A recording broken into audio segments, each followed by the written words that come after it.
And welcome back to Remnant Lunar Archon, Karagor Studios, session 8. 8 is correct. That's the correct number. Hello. Hope you're doing well. Hi, YouTube.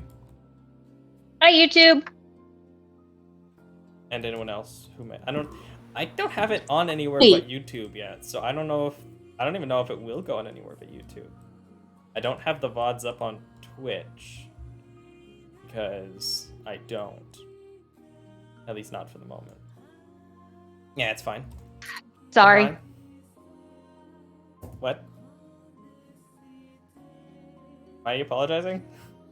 Because of my loud hiccup. Oh. Didn't hear it, but now I've called attention to it, so hi. Continue. Let's see. Would anyone in particular like to give the recap of last session, or shall I?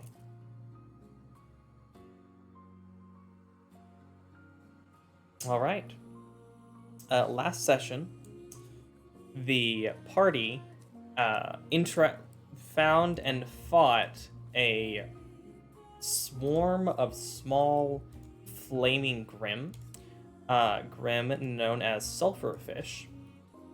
After fighting this group with a pretty large help from Sylvia, who ended up casting a lightning bolt through the creature, killing quite a few of them. The rest of the party made quick use of their weapons and absolutely decimated the creature. Looking inside it, they found that within the corpse was the marble, that the Grimm had almost seemed to be attacking it, but having no effect. Taking the marble, they went to the third obelisk at this ruin that they are investigating. Going to this third obelisk, they found that it had already been broken open at some point in the past, and the marble inside had been taken. Searching in the direct vicinity of the obelisk and then around the outside of the dome, the party was unable to find this object anywhere.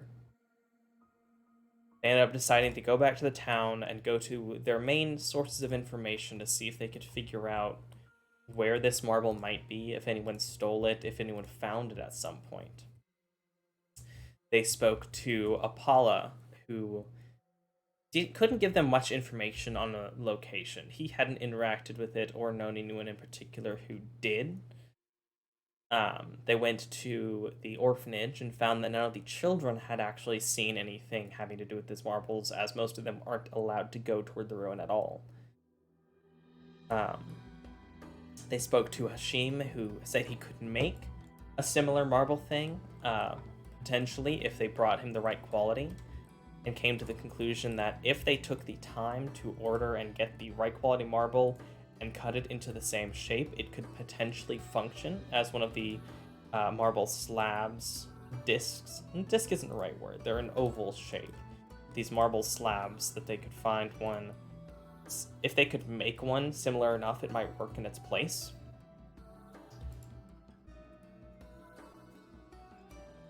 And then going to the inn, they spoke to the innkeeper. She didn't have much information. She suggested they ask the ghosts of the desert, and maybe that someone in town might have taken it, or that maybe it was never there. She wasn't sure. I believe that's pretty much everything. Most of the session was spent talking and investigating, looking around, and then it was beginning of the evening. The time in particular is 6 p.m. on Friday, the 24th of February. It is a morning crescent moon this evening. I already said 6 p.m. And the weather is clear. The floor is yours. What would you all like to do, as I believe you gathered back at the inn that evening?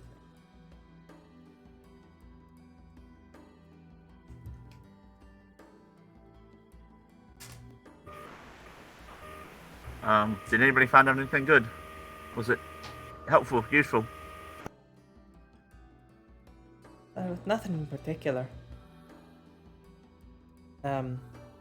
Ghost stories mostly. Don't know how accurate they are, but no exact locations or anything.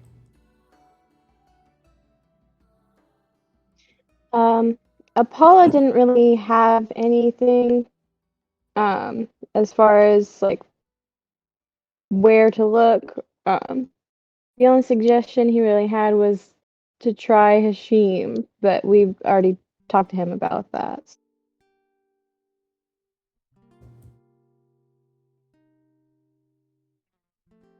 I mean, I just learned the spell, locate object. I mean, we could try it and see if we could find it anywhere. I would be noting you would have to, even though you leveled up, because of the timing, you would have to take a long rest to prepare it. But once you prepared it, you could easily cast it. It is. I'm working on learning the spell called locate object that I could do in the morning. I've heard of that spell. That sounds reasonable. I guess a good night's rest wouldn't hurt. So, unless anyone has any other ideas. Can we stay at the inn? I don't see why not. That's where I've been staying.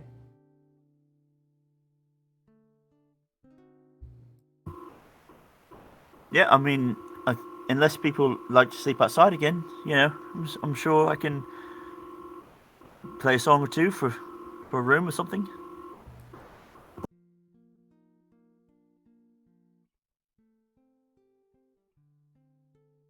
No, I almost brought a hammock. Because in the woods we have trees. I'm really glad I didn't bring a hammock. There's not really much trees around here. Yeah, that wouldn't be terribly useful here. Micah finally remembered what kind of voice he wanted to do for Sylvia. I vote we stay at the inn. I think we should too.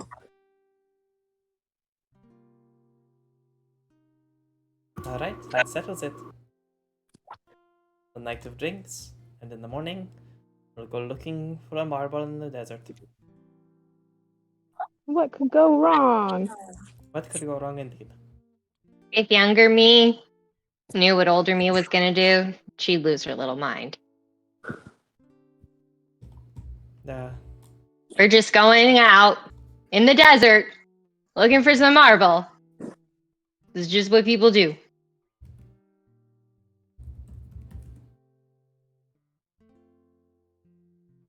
Yeah, I never expected I would be doing this here. I never thought I'd be here. I know, right? I mean, I lived all the way in Basalt. I mean, like, what am I doing here? But you gotta make your way somehow. Yep. Nobody's gonna help you out. They're just gonna let you down. Oh, that seems a bit negative. I like helping people. I do too. And you're very good at it, both of you. Thank you. So is that where... I think I caught where you two are from. She points to Moretta and Cedar. I think I spoke to Doug as well. No, I think I got all of you. Thicket is from the forest. And I don't remember where Goron is from. Oh, no, that's not to worry, love. Yeah, we can talk about that later. I've got to go perform. And he goes Have fun. upstage. 21, quite well. With that much, roll, let's call it, 2d8 silver pieces and 3d10 copper pieces. And 1d4 gold pieces, because you played quite well. For the townspeople that ended up coming as a few different villagers come throughout the evening. You even see Hashim come and sit for a few minutes, listen to the music, enjoy the company. Free bird! You can roll multiple dice at once, by the way. I still don't have a mouse, so... Oh, right. Yeah. There's probably a way I could do it, but, I'm old, It's not easy to do. Right there with you, man. Maybe try... So, one other option, or at least for some specific numbers, is you can right-click, and then you can do 2, 3, 4, 5, 10, 15, and 20 of a die. So that might help in the future. But you would get 5 silver pieces, 10 copper pieces, and 4 gold pieces throughout the evening, as the villagers enjoy music and are quite generous in their response. Oh, I said also... Oh, let me go. Swap over stream back to actual gameplay, even though there's not much to see at the moment. Spending the night, upon going to get the rooms, you find that it has already been paid for, as she hands you the keys for... it appears most of the rooms in this place... There are a couple of private rooms, but most of the rooms are... what's the word? Basically bunk rooms, split into male and female, which you all split into. Taking the evening, I will go ahead and long rest the party. Enjoy. You've all successfully long rested. That should restore everyone's stuff. I'm going to go ahead and clear Moretta's AC because it would be longer than 8 hours. Sylvia's as well. Also doesn't have her mage armor up. Okay, going from the top. What would you like to change for preparation, Moretta? Is there anything you want to swap up during the rest? You do have room for 3 more spells you can prepare in addition to what you have already, or you can swap things out. Abby, for Cedar, I took the liberty of going ahead and adding a couple 2nd level spells prepared onto your sheet that I thought would kind of fit how you play. So I hope those work out. To explain what they are, there's one called Hold Person. It requires concentration, so it can fail, but basically you can force specifically a humanoid to stop and stand still. If there's something else, another type of thing you'd like to use, you can. There's also another one that's pretty popular called Spiritual Weapon, where you create a spectral weapon within range that you can use your bonus action to attack people with. Those are awesome. Thank you. You're welcome. And once you get more used to the game, eventually we'll add all the cleric spells on your sheet and you can actually prepare different ones at different times. All right.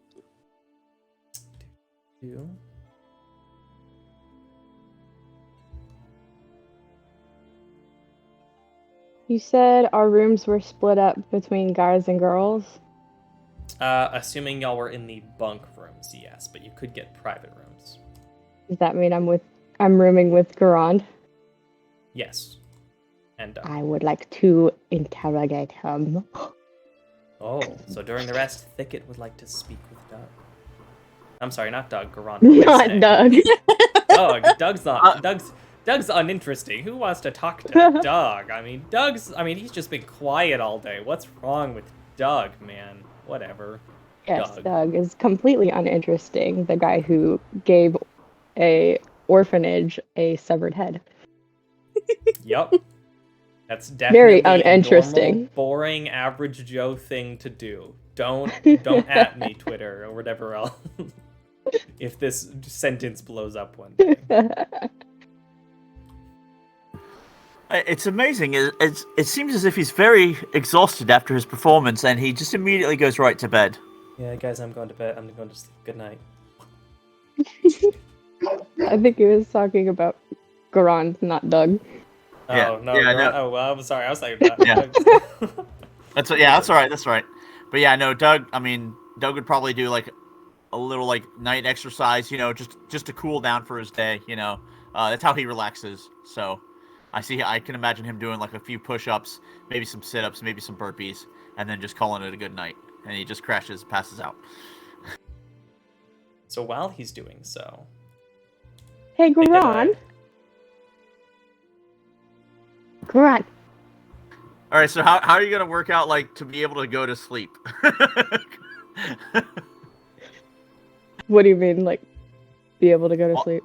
I'm asking Micah because like, as soon as he goes into the room, once Thicket comes in, he's like, "Oh, I'm beat, going to bed, all right." And so he's just like immediately laying down. That is entirely up to your roleplay, and you can say I refuse to interact with Thicket and I ignore him. But Okay, all right, Thicket all can right, decide okay. to poke you all night if he wants to. And I will.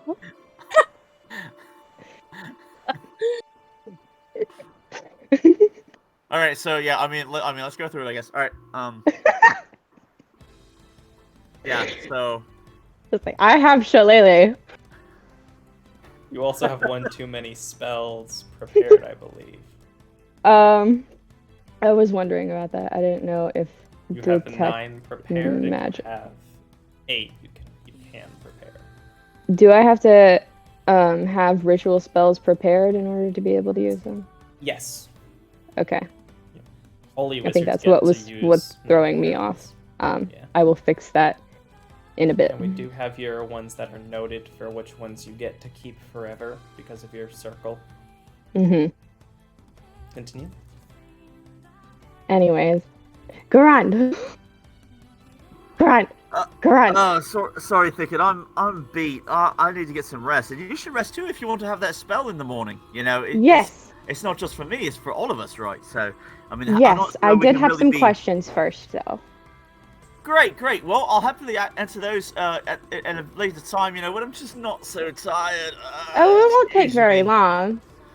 I really can. I can imagine that might be the plan, but you never really know how long a question and answer session could go. So, I mean. Well, you see, I would like to ask you this question, and the more we're avoiding this question, the longer it's going to take. So, we could just answer it now, or we could stay up all night. So true. Oh, no, don't worry about it. It's fine. And so I'm going to leave the room, and I'm going to go downstairs and purchase an individual room with a key and hurriedly get there and lock myself in my room. I assume Thicket is following you the entire time, by the way. Yes. Right up until the moment you close the door. I would like to cast Entangle before he gets there. So on the way to the room, Thicket is casting Entangle. What is that going to entail? What kind of saving throw is that as you cause plants to sprout inside of the hallway? Let's Strength see. saving throw. Yes. Strength she saving throw. Real quick, does she have the spell slot left? Yes. Yes. Okay. All right. Okay. Thicket only used like 2 spells that day. All right. Fair enough. I used 1 spell, and that was Goodberry. I believe. So I just marked off this as my Thicket spell of the day. And I have... Wait, no, that's for in the morning. Never mind. It's dexterity save. Anyways. It's a strength save. 15.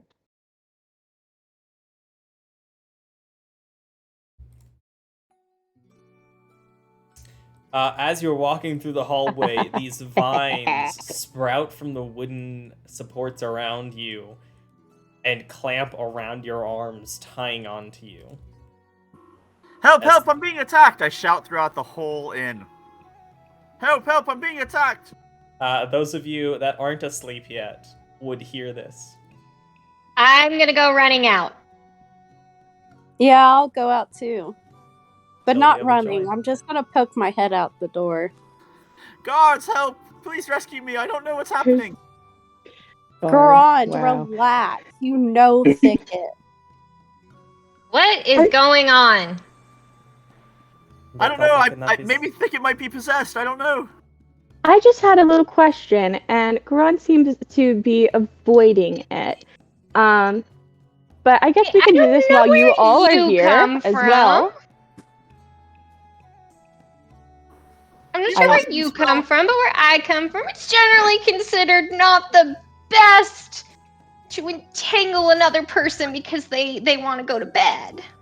Yes, That's I know. just kind of how my group rolls. I mean, it could be different for you. It is very unfortunate that it came to this. But I suppose being untruthful mattered more to me. Ooh. He didn't give you a I chance just to be had a untruthful. question for Garand. And I suppose since you didn't want to do this in private, we can do it all while we're all here. But I was just wondering, why did you lie to Sylvia about your letter. Oh, no, this is interesting.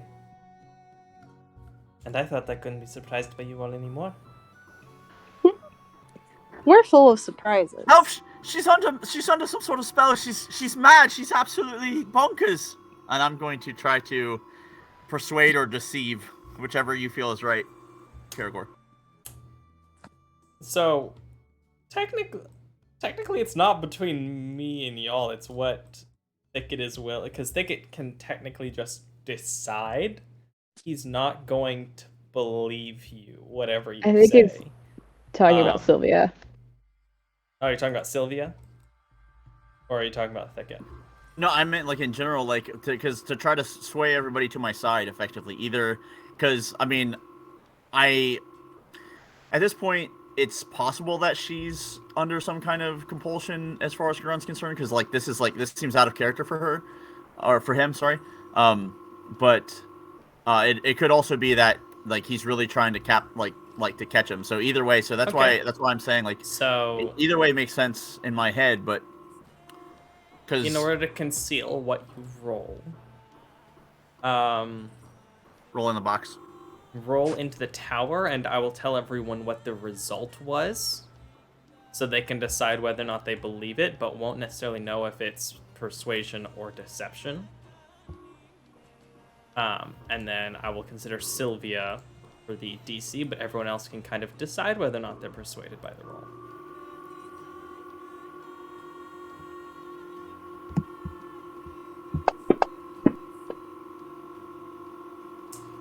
The total was a 26. Are you alright, Thicket? I'm perfectly fine. I just think it's quite odd that Garon seems to be avoiding my question.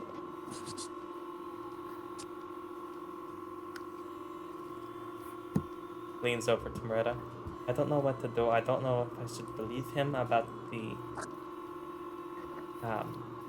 charm effect, or if this is something that you deal with on a normal basis. I mean, I've known them for like a week, so, I'm not really sure. It's a week longer than me. But I mean, I tend to keep things closer to the belt when it comes to strangers, so I don't really care all right, if then. he's lying or not. Thicket, it is Yes. possible that Garond may want to keep some things private. Is that okay? Well, I don't particularly like traveling with people who would lie to me. That is fair. Are you And lying, I Garond? just would like to know why he lied. And Did he lie he to was you, or did he avoiding lie my to question somebody so else? incessantly that it escalated to this situation that we have now. It's very unfortunate. Mm-hmm. Unfortunate? What do you mean unfortunate? You chose it. That's not fortune. That's choice. That's decision. Speaking of decisions, I would have did you preferred lie, for it Garond? to just be a conversation. I was trying to go to bed. Did I not say that I'd be willing to talk with you at a later time? No, you did said that ahead of not. me now. I sure He did. totally did. I certainly did. You did not seem Now he's at all lying. Now he's willing lying. to speak about this later. Would you be willing to talk about this tomorrow on the way to the ruin, Garond? I don't know when I want to talk about it now. Look at her. She's attacking me for no reason. I wanted to go to bed. I'm not attacking you at all. I'm standing right here and there are vines around you. That's all I've done. Speaking of which, let's see how long that lasts to see if it fades. Tangly.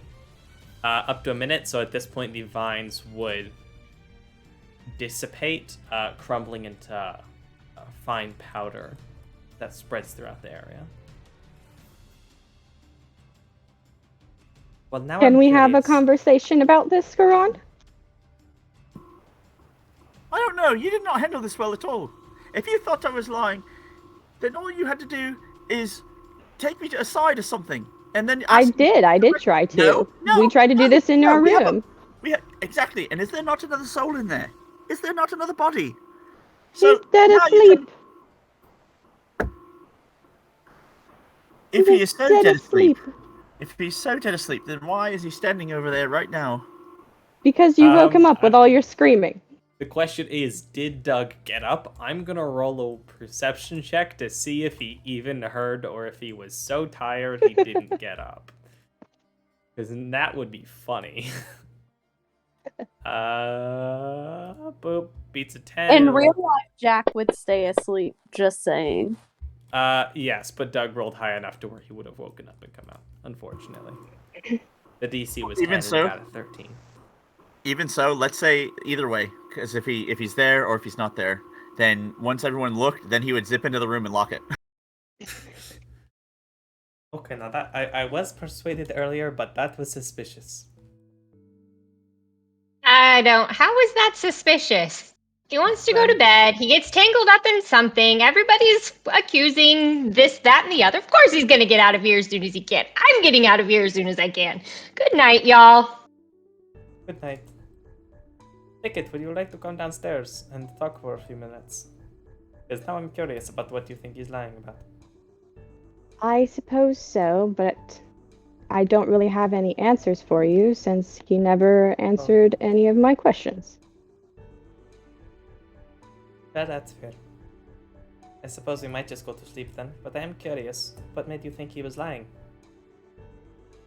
I could just tell he was very he had like a very deceiving air about him when he was talking to you earlier. And I wasn't really sure why. I wanted to ask him about it. Well, hopefully you'll get the chance tomorrow. General cultural reference. Tying people up in vines to interrogate them is usually not the best course of action. Especially if you're friends. Sometimes people just need time to talk about things. But also I'm not so sure we are friends. Oh. I don't know if I can trust him anymore. I gotta say, he's been just a tad shady. He's been so friendly and so nice, but he does seem to be hiding something. We could always tie him up in the desert tomorrow. No. I don't think tying him up was the best avenue. That's fair. I would like to know where his head is at. I would as well. Well, I don't think we're going to get anything out of him tonight, but I am now invested in this. So, if no one else does, I will make sure we talk about this on the walk tomorrow. Even if he refuses to speak. I would appreciate that. Okay. Well, if it's all the same to you, good night.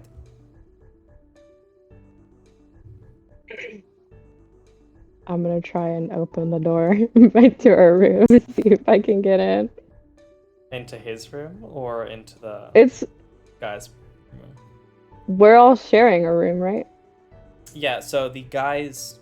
So, like, the inn has a couple of private rooms, but then has basically dormitory bunks that are unlocked but have individually locking chests inside the foot of each bed so you can lock up your personal items. But are larger bunk rooms that are not locked given the size of the village. Okay. So did he ever even get to the counter to get his own room? I thought you did that on the way back up. If he was running out the door, I was gonna try and stop him. I had taken it to mean on the way back up.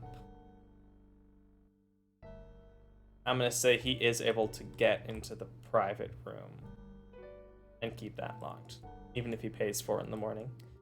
But you can still get into the guy's room. So that is unlocked. Okay. Right, and I will go ahead and rest Thicket. Boop. I believe everyone has long rested. The morning comes. It is 6 a.m. Saturday, the 25th of February. It is another day of clear skies in the desert. 6 a.m. arrives, and you find that your breakfast has been paid for.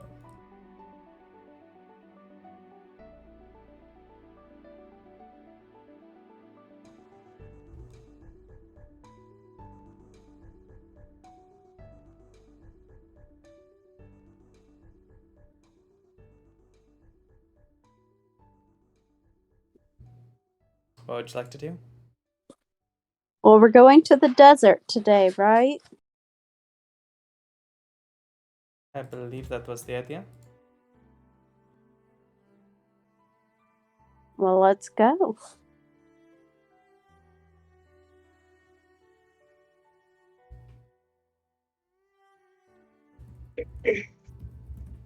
Thicket kind of like eyes Garand in like both suspicion and concern. Being like, "Are you okay? I didn't hurt you at all, did I?"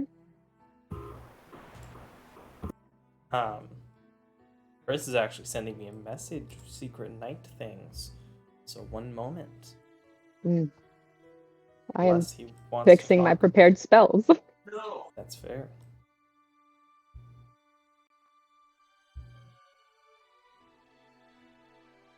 I also need to. Okay. Garand would be there with y'all in the morning then. Well, I mean, I'm offended, so my feelings are hurt. I mean, I don't really have any, like, you know, scars or wounds on the outside, but sometimes the ones on the inside are worse. I agree. That's kind of why I was pretty hurt that you were so, like, what's the word? You were avoiding me pretty insistently yesterday.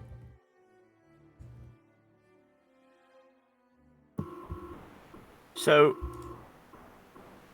do you always demand and expect everyone to do exactly everything that you want of them? No. I just wanted to ask you a question, and But you did not respect my boundaries. I clearly wanted to go to sleep. You haven't been wanting to talk about it all day. I wanted to ask you in the afternoon, but you sent me away with Doug. I mean, How let did I me know understand what's happening here. So, the suspicious one, but Thicket's the one getting other people with vines. I'm just having a hard time processing this. Really confuses who's suspicious and who's not. I'm I very don't think confused there's right now. really a line per se on which is which. It might be a bit of both. Now, I didn't know that you wanted to speak to me. I just thought that since you already had such a good connection with Apollo, that you might enjoy talking with him. Now, had you wished to ask something then? Great, fantastic. I didn't know that. Now, You were being very purposeful to avoid me ever since I noticed you after speaking with Sylvia. I don't think that there was any coincidence there that I was sent away. I mean, well, you're welcome to think what you like, but you don't just randomly cast spells upon people. You invaded my personal space. You took away my my right to autonomy. You know, even let's go ahead and go with the idea, the concept of me having lied. That's not a proportionate response. In no way. In no way whatsoever. And quite frankly, I'm hurt. We have all worked together very well together. So even if there is some reason for you to distrust me in some way, that doesn't mean that I'm completely untrustworthy.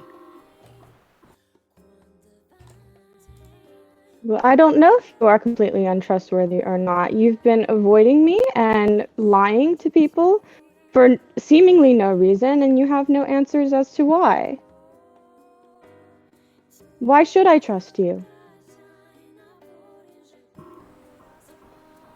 Have we not been traveling together? Are you still alive? Did we not weep together when you know, an ally fell? Did we not work together to rescue the spirit of the lake? Have we not been trying to solve this issue with the ruins for Moretta, for this archaeologist lady? Have we not been doing these things together? Are you not better off? Have we not worked together? Have we not healed one another? Have we not broken bread together? Well, I And because of one personally thing like that you to live believe by that the you have- philosophy that two rights don't fix any wrongs. Yes, you've helped us a lot, and I'm very grateful for it. But I'm very confused as to why you're behaving the way that you are here lately. And despite your previously good actions, it doesn't negate any distrust that has arisen.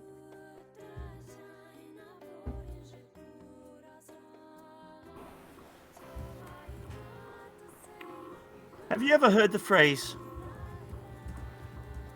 trust the big picture or see the forest from the trees? Something along those lines? Have you ever heard of something like that? I can't say that I have.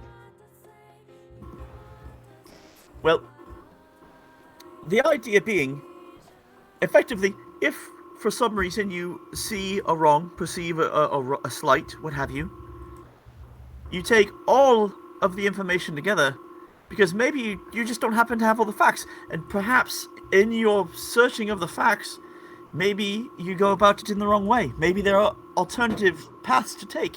And in such a scenario as that, you don't first start out with, well, you're not answering my questions after only half a day, so I'm going to trap you with a spell. That's not how you begin. Maybe if, you know, people were missing things and, you know, people were turning up dead, and then you had reason to trust that I was even safe to be around, then yes, I think that's a completely reasonable response, perhaps even more so. But you perceive one lie, and you think that causes you to have the right. It's barbaric, woman. Or sir, I'm sorry. It's barbaric, sir. And quite frankly, I think it's beneath you. I don't think that my response was completely out of the blue. It wasn't that you lied was the reason that I trapped you. It was the fact that you were avoiding me so incessantly because of this lie. And I would like for us to be friends, and friends don't avoid each other. And when I wanted to ask what was wrong, I was met with more avoidance. Friends talk to each other, friends work out their problems. If we can't work out our problems, then how are we to be friends? We can't communicate with each other. And yet you only want to work him out in your way, in your path. You did not think, you know what, maybe I'll give him some time. Maybe he needs to trust me some more. Maybe that's what's going on. Maybe I give him an opportunity to continue to prove himself. And maybe I misread a situation, or maybe I'll learn more along the way. No, you jumped to the, like, almost as bad as it could get. Like, the only thing that you did not do was strike me for violence. But you still trapped me. You still would not let me get to sleep. Regardless of if I'm avoiding you or not. If I say I want to go to bed and you're not accepting that, you're disrespecting my boundaries. That is an actual affront. No, if I had lied, it has not hindered or burdened anyone in any manner, form, or fashion. So even if you are correct, it does not cause problem. Yet what you did was offensive, sir. You did lie. It's not if you lied. You did lie. And it did cause a problem. I had a problem with it.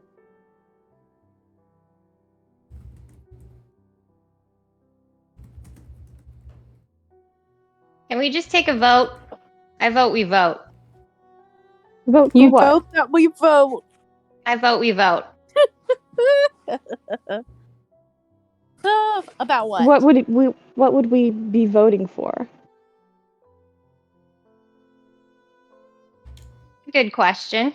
It's a good question.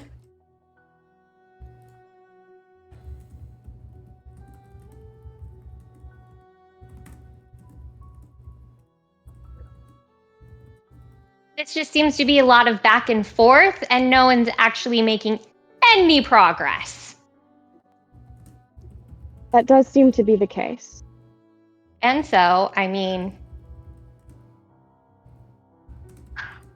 Garand, I recognize that I didn't handle the situation in the best way, but I would like to be very upfront with you and say that I don't trust you anymore. You are capable of very powerful feats and are keeping things hidden from the people closest to you. So I don't know if I am able to just to be around you and feel secure in our relationship that you are indeed an ally. That's all. well, there you go, guys. We came to a conclusion. Split the party. Split the part. No. Well, it saddens me to no end that is your ultimate takeaway from all of this. However, I shall still try to treat you as an ally, and I hope that in time you will see that, regardless of your perception of the matter, maybe it was more than a slight error in judgment on casting a spell against me. Maybe it was the heart behind the spell casting. But either way, I will still try to treat you well, and hopefully that will suffice. Even if you do not, you're welcome to treat me as you feel is right.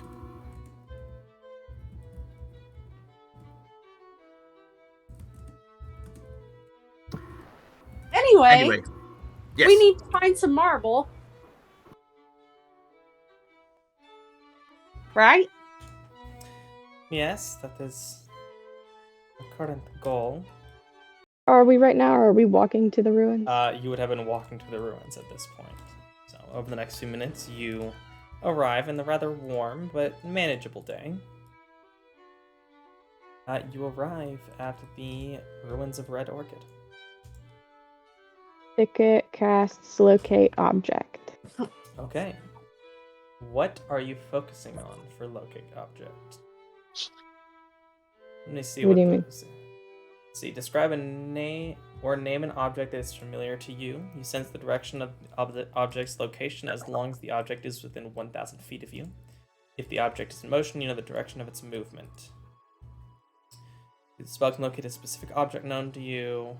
Alternatively, the spell can locate the nearest object of a particular kind, such as a certain kind of apparel, jewelry, furniture, tool, or weapon.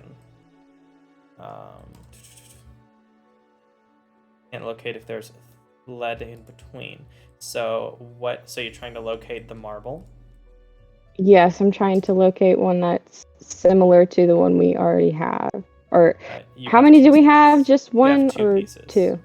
Two. Do they look identical? Or They anything? do.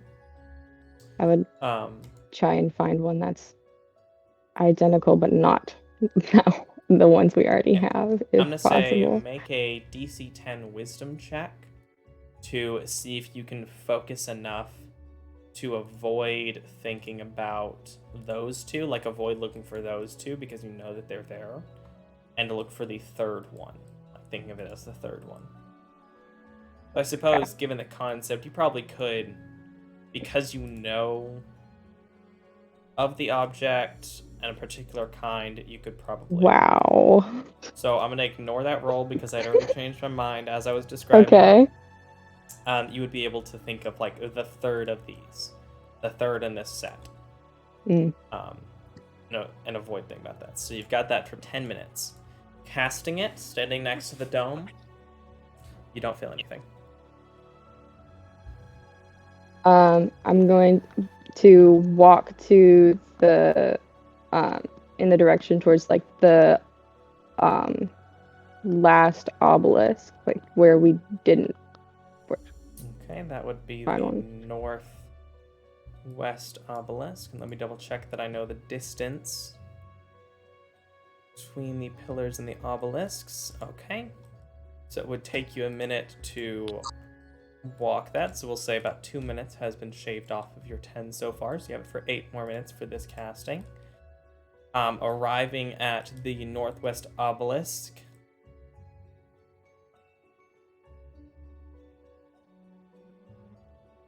You do not immediately sense anything.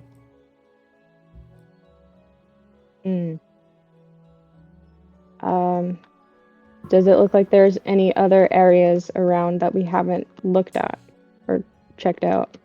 You're into the desert. There are dunes. Make a perception check to see if you can notice anything in particular within eyesight. Light.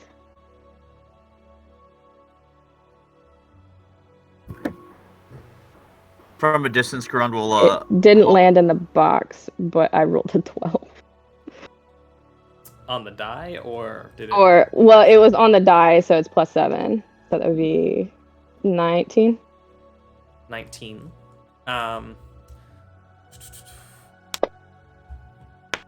Looking around, with the sheer size of the desert,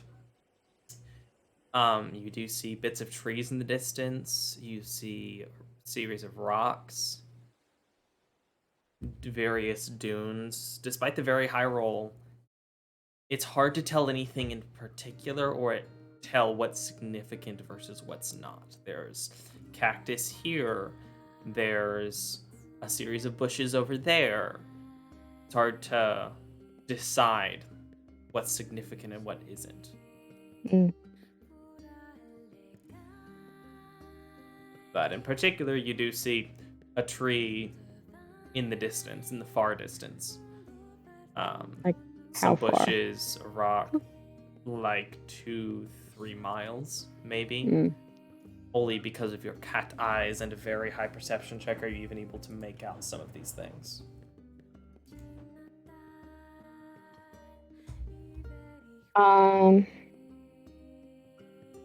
Does the obelisk or like anything around the dome look like it has any sort of clues as to like another area that we haven't found?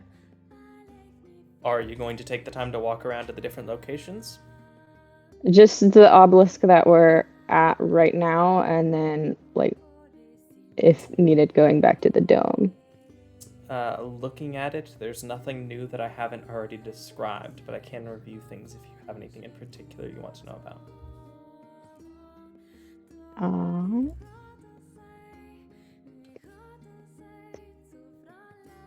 It's an obelisk roughly 5 feet tall and a foot wide,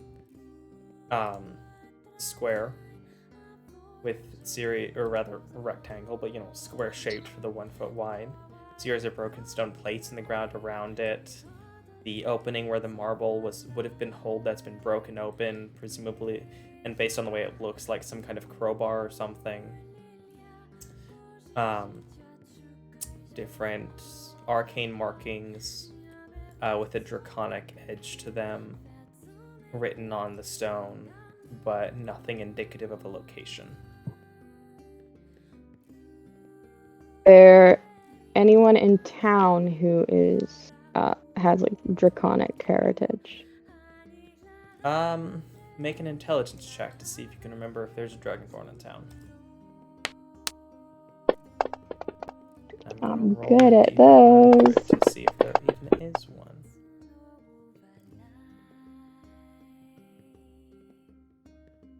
Oh, wow. Nice. With a nat 20, you have not seen a single Dragonborn in town. Okay. There might just not be one that lives here. You do know they are a relatively rare race, even in this world.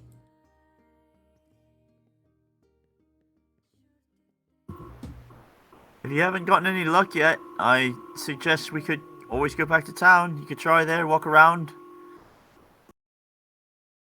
No, so at this point you have roughly 4 minutes left on your spell. Yeah, I'm not really finding anything. Before we head back, I guess I could check the other obelisks just in case.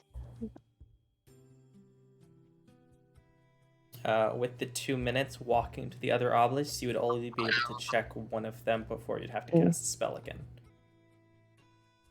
So if you're willing to, you can cast the spell again and check, or you can pick one of them to check.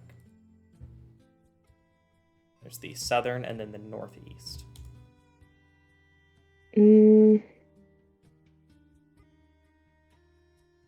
What was the first one that we found?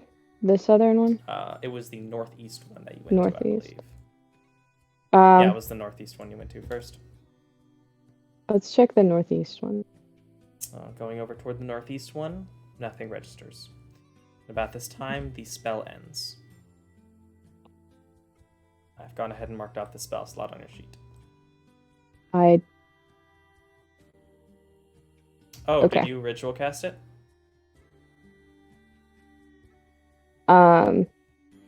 I don't think I'm able to ritual cast locate object. Object is not a ritual spell. Weird. But I had already marked off my good berry slot. Oh, right. That's why you marked off the first level slots. Yes. That makes more sense. Okay.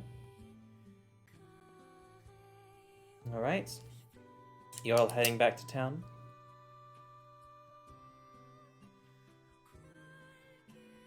We could check the other obelisk, but I don't think that there's going to be anything there. I'd say we could check town. Might as well. Is that fine with you all?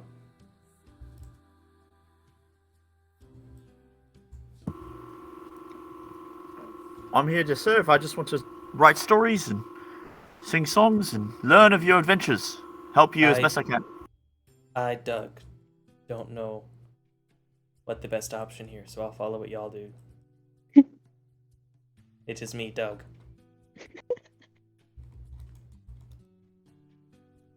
Yeah, I'm just kind of along for the ride. So. Do you have any thoughts, Loretta?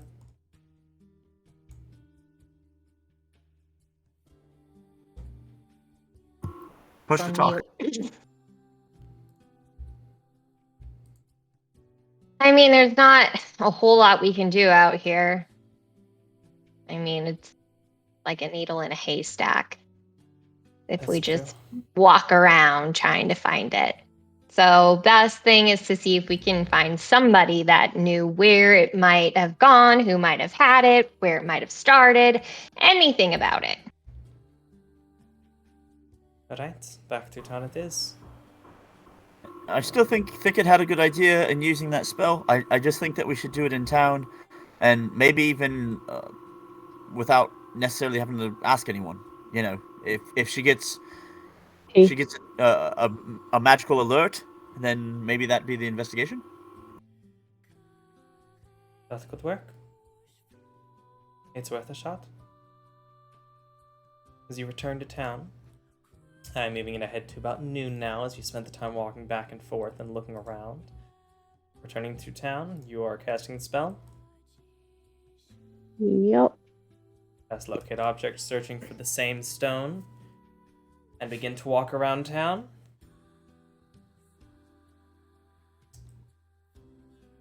Sorry to say, but nothing procs.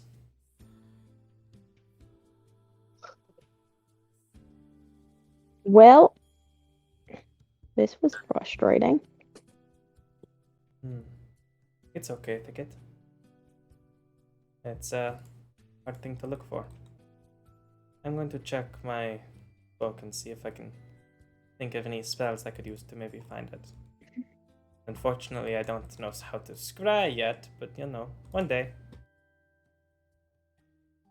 Do any of your archaeology buddies know of anyone who might have taken it?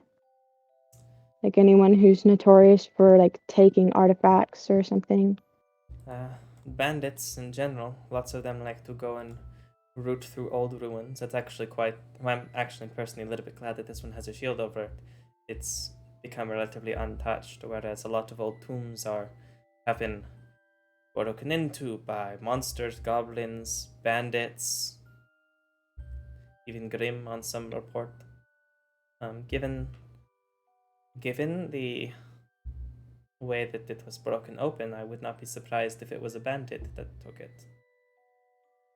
But I don't know if they got away. I don't know how long ago it would have been either. Unfortunately.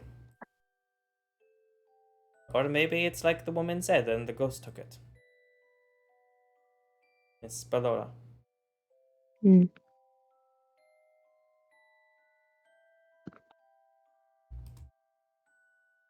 If you all need to continue on your journey, you can. I might try looking around.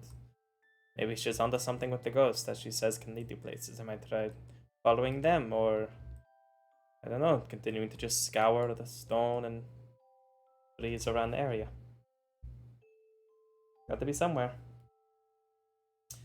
If not, then I guess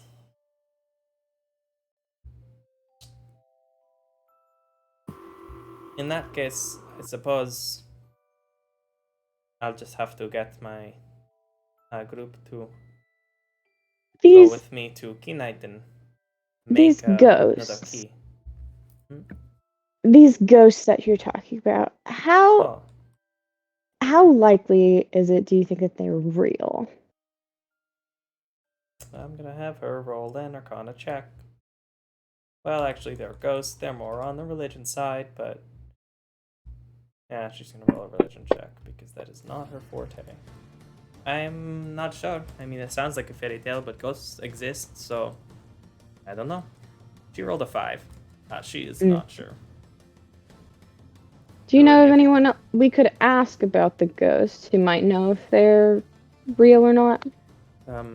Ballora, the innkeeper. She's the one who told us about them.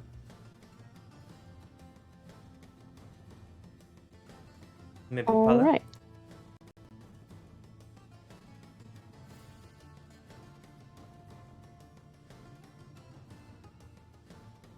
I don't know if Miretta has any experience with the undead. Or do you see there?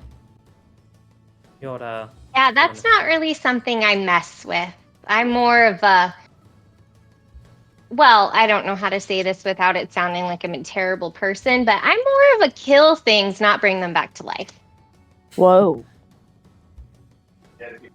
we all have our specialties. I prefer everything to be alive.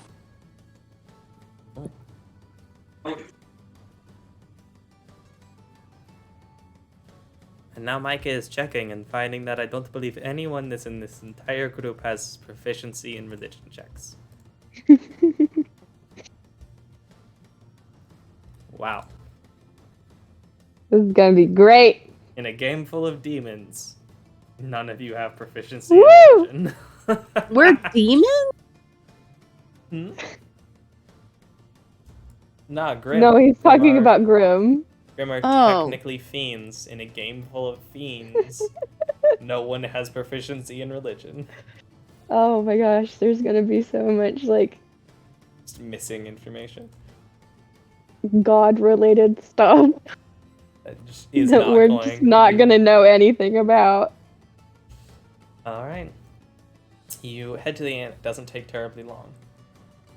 And you see Ballora is actually laying in a hammock, strung up between the bar and the, not fireplace, but stage area.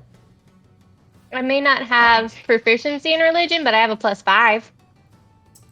If you want to roll, you can, but you said you weren't terribly knowledgeable about undead things, so you didn't want Oh, to. I'm not. You don't have to roll for it. You can if you want, but you don't have to roll to see if you would know anything about ghosts like these. If they're even real. But y'all be able to get to the inn. So, Laura, I have a question. Huh? Oh, yes, darling. So, I'm sure you know we've been trying to look into these ruins. Yeah, that's what Sylvia told me yesterday. We've been running into like a bit of a dead end, and we heard mentions of ghosts. And at this point, we're just following any lead we can.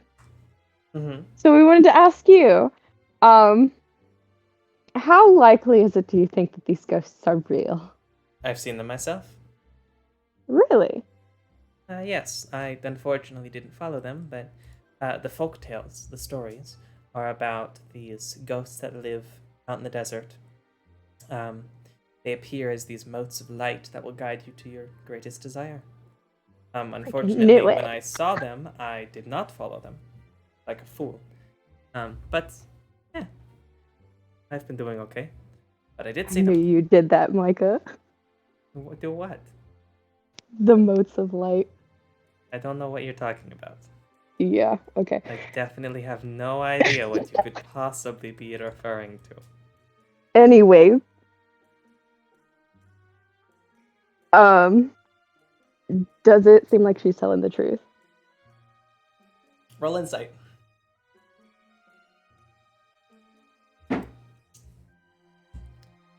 She is 100% being honest. She believes what she says. Whether or not she's right, you don't know. But she definitely believes that she saw this. So how do you find these ghosts? Well, they usually show up when you go out to the desert at night. I haven't seen them more than once, but I've heard others talk about them. Being led to water in the night when they're dying of thirst. Things like that. Being led to a large animal or a grim when they are on a hunt trying to find them. They usually come out at night, what I understand. Well, that seems pretty straightforward. Yeah. I assume there's an element of luck, but maybe there's also an element of desire. That when you want something, why am I shifting into Sylvia's voice? That when you want something, that they're more likely to show up. That they can almost sense that you have a wish. Interesting. I swear by it.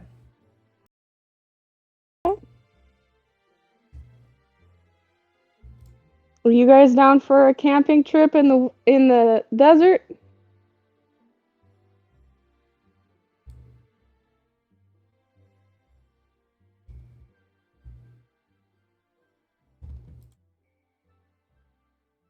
I think that's a great idea. I'm with you 100%.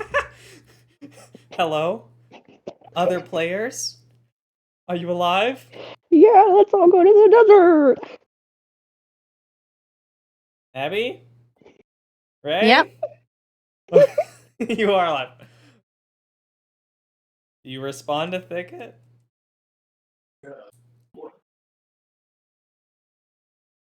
I just don't know what to say. Do you want to go on a camping trip in the desert? Yes or no? Very simple.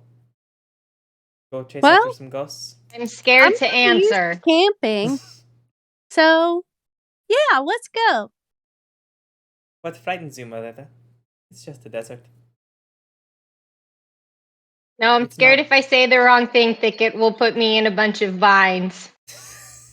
Oh, come on. He only did that one time. It's Well, you've not been untruthful.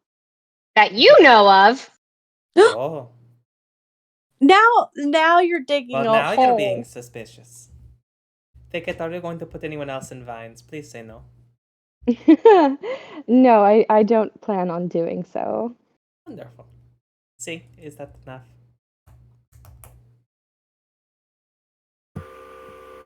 Well, I'm fine with us going for a late night stroll. It would allow us to sleep in tomorrow, and then we can, if there's no luck, we can leave first thing Monday morning. If there is, well then, we still have plenty of time to make it to your destination. So should be all right. That's true. You've still got over a month, don't you? Or something close to that? I believe a little bit less now. If Yeah, you're that's on true. time, you're late. Depends on who you talk to. I'm always late. I go to ruins. Everyone where I go is already dead.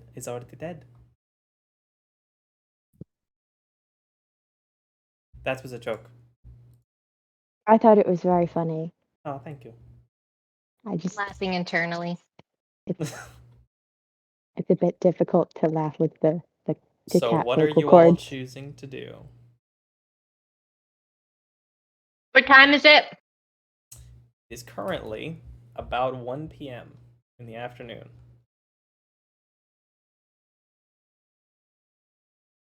And it only takes like 3 or so hours to get there. Yeah, about 2.5. 2.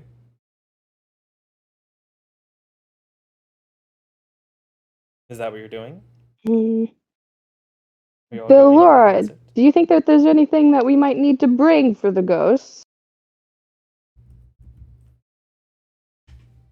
I am not an expert on ghosts. They seem fine to me.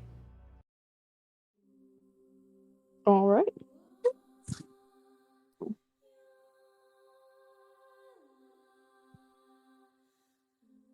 All right. Well, Is there anything y'all are doing to prepare to avoid? let me check my abilities real quick. As for the first time in this campaign, I can actually turn on the tense scary playlist. Ooh. If it turns out that it's just like casting a bunch of spells, I'm going to be very upset. Can Who we casting a bunch of spells? do a short rest for natural recovery? I would like a spell slot back. Question for your teammates: are you all willing to hang out in town for an hour before going, so Thicket can pick a spell slot back up? Can we rest up before our journey? Honestly, like if we're going at night anyway, we could theoretically long rest now, and then we'd be fresh for the night. So it's I don't know. I mean, do you want to go late? Because it'd be like midnight when we got there.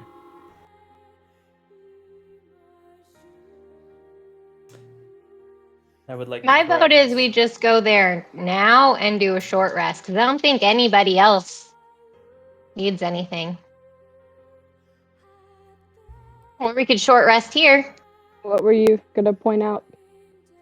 You DM. cannot long rest again today because you can only long rest once per day, so you wouldn't be able to. So like next time you long rest, it has to finish on a different day than the one you're currently on. It's like you couldn't long rest and then have finished a rest by 8 p.m. because you already had one today. Makes sense. Can't just wake up and then go right back to bed. Yeah, basically. That's what I do. Well, that's because we're not healthy like the D&D characters are. That's one of the fantasy parts, is that you can live a healthy life and know multiple languages, and only Wow. need 6 hours of sleep to function fully. And Wait, carry... I already know multiple languages. All right, so we're resting up real quick. Just a little nap. Sure. Needs my cat nap. I will short rest. There's actually a spell called that. I will go ahead and short rest the party. I don't think it's going to have an effect on literally anyone but Thicket because no one else has used any resources. And technically, Thicket has to do theirs manually because it's an effect. Boom. There you go. Have your second level spell slot back. Enjoy. Yay. Oh, I can Right. cast hold person if I need to. As you make your way back. Why out are into you the worried desert. about hold person? No, I wasn't saying that out loud. Shush, only the DM could hear it. Only the DM knows I want to hold people. I'm so lonely. I'm prepared if we have any Grim show up. Or actually, I can't use hold person on a Grim. It's true, you can't. Dang. You're not a humanoid. Unless they're humanoid. There are no. I can tell you right now, there are no Grimm that are humanoids. At least not that I've made so far. Quick, make one so I can use hold person. No. Even if it was a humanoid-looking Grimm, it would still be a fiend. It wouldn't count as a humanoid. Okay.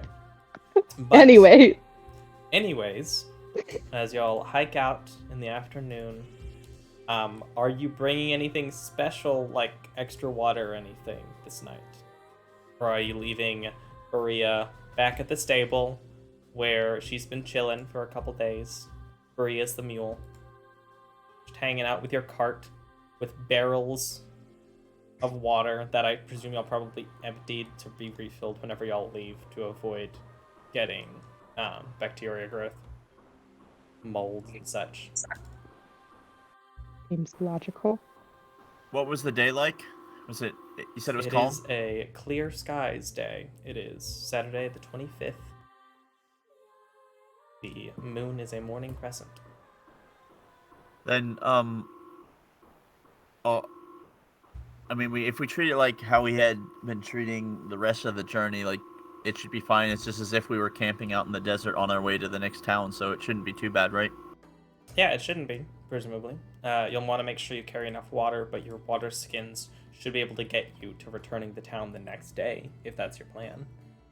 Or you can bring Berea and some barrels of water. It's up to you. I also have create water. It's true. They could also have survivalist spells. I mean, then that sounds like we're probably fine. Maybe we can find some kind of like large desert scorpion to kill or something to pass the time while we wait for night. Those Got do dice. exist.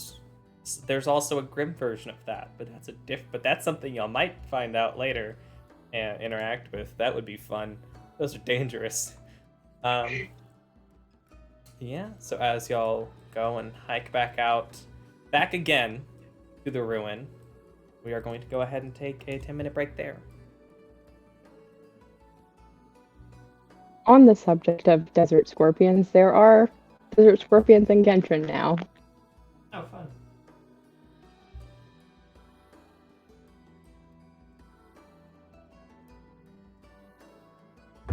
I love Nier music. I know I say this literally every session, and I'm going to keep saying it every session. I don't care. I love Nier Automata music. It's so good. Yeah, I'm gonna finish my dinner. Let's see. I added that lord in. I do need to make their stat block, but they're going to be an easy one to do, fortunately.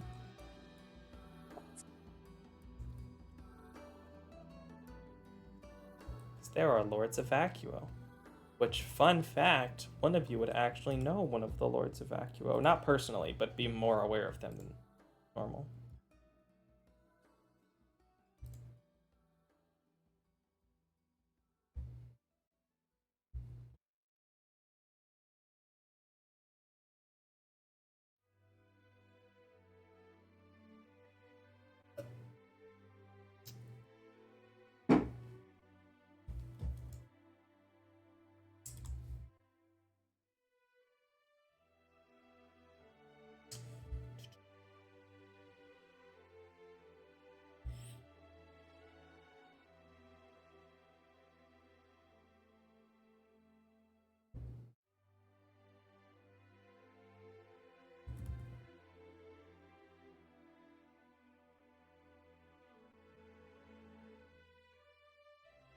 How's everybody doing? are you, I'm chat? good. What's up, chat? Sleepy. No. Aw, don't start snoring yet. We're still early. Sam. Oh boy. So I'm sorry. Who? What? Um. Still having trouble sleeping, or sleepy all the time? Been What? that way all my life. I get that. If you fall asleep, would you like for us to wake you up or just let you sleep? Yeah. You can wake me up. Okay. Okay. 'Cause last time I wasn't sure if you were like asleep on your desk, and if we needed to wake you up. I never No. know if you like need an alarm set for the morning because I always do that like right before I go to bed. And so like if I fall asleep before I set my alarm, then that's a problem. Yes, and that was my thought. And now I am setting an alarm.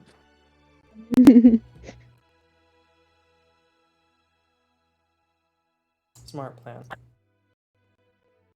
My steampunk compendium.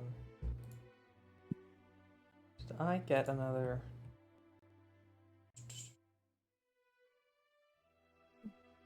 Luscious cauldron of everything.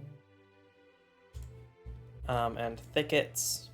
Schedule might be changing a little bit soon, so I may check with y'all and see if we want to move the time to an earlier point in the evening to get Soon people. as in next month. Yes. Yes, please. So that y'all might be able to, end earlier than whenever it is that's so late for you. I am so down for that. We could probably do an early session. Let me look at the calendar. On the 23rd. I don't have work then, but I Of do have to December? work. No, November.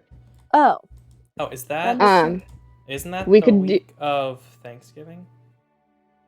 yes, but We're as definitely not far as playing that night. I was not told that.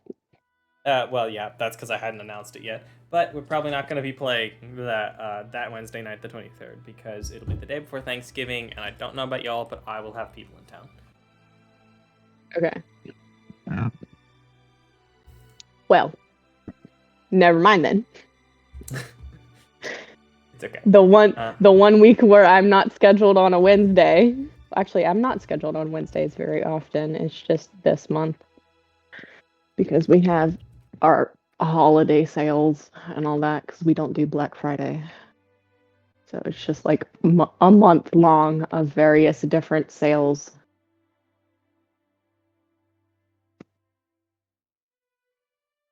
Anyways.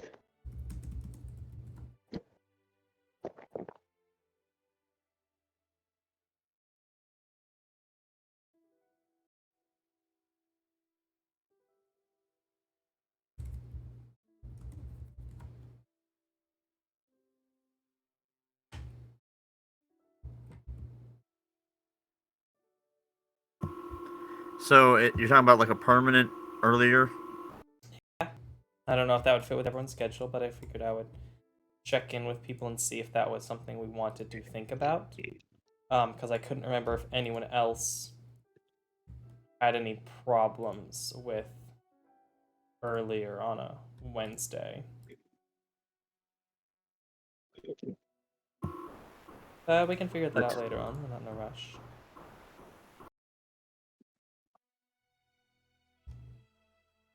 how much earlier are we talking? Probably 6:45 or 7 instead of 7:30. Oh, Not too much earlier. yeah. Is Wednesday like the only day that you guys are able to play? Yes.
Don't mind me, just looking at different types of elementals people have made. Because, why not throw like a lightning elemental at y'all? That'd be fun.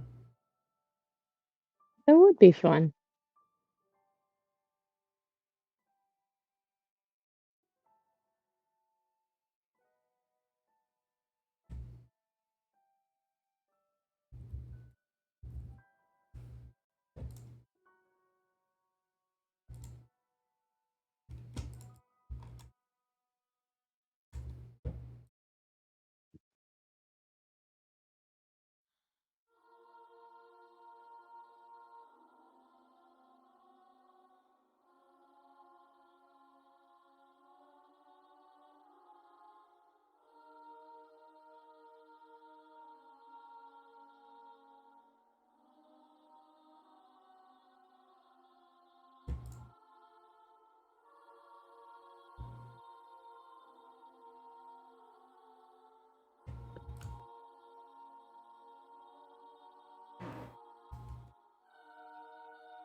Elemental goblins? That's fun.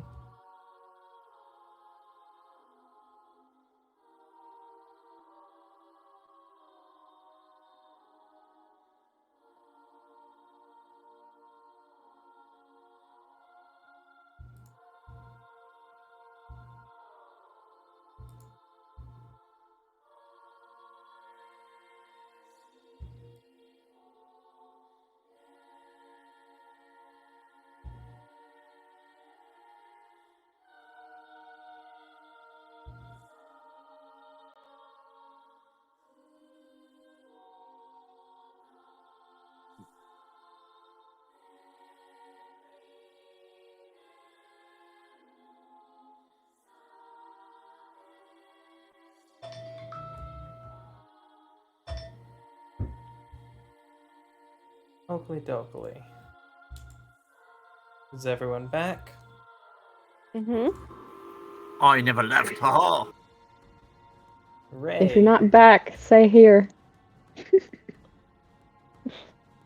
We're not Ray. here. We got Abby, got Push to Chris, talk reminder. got Thicket. Ray is currently set on mute, so she may not be back. That's okay.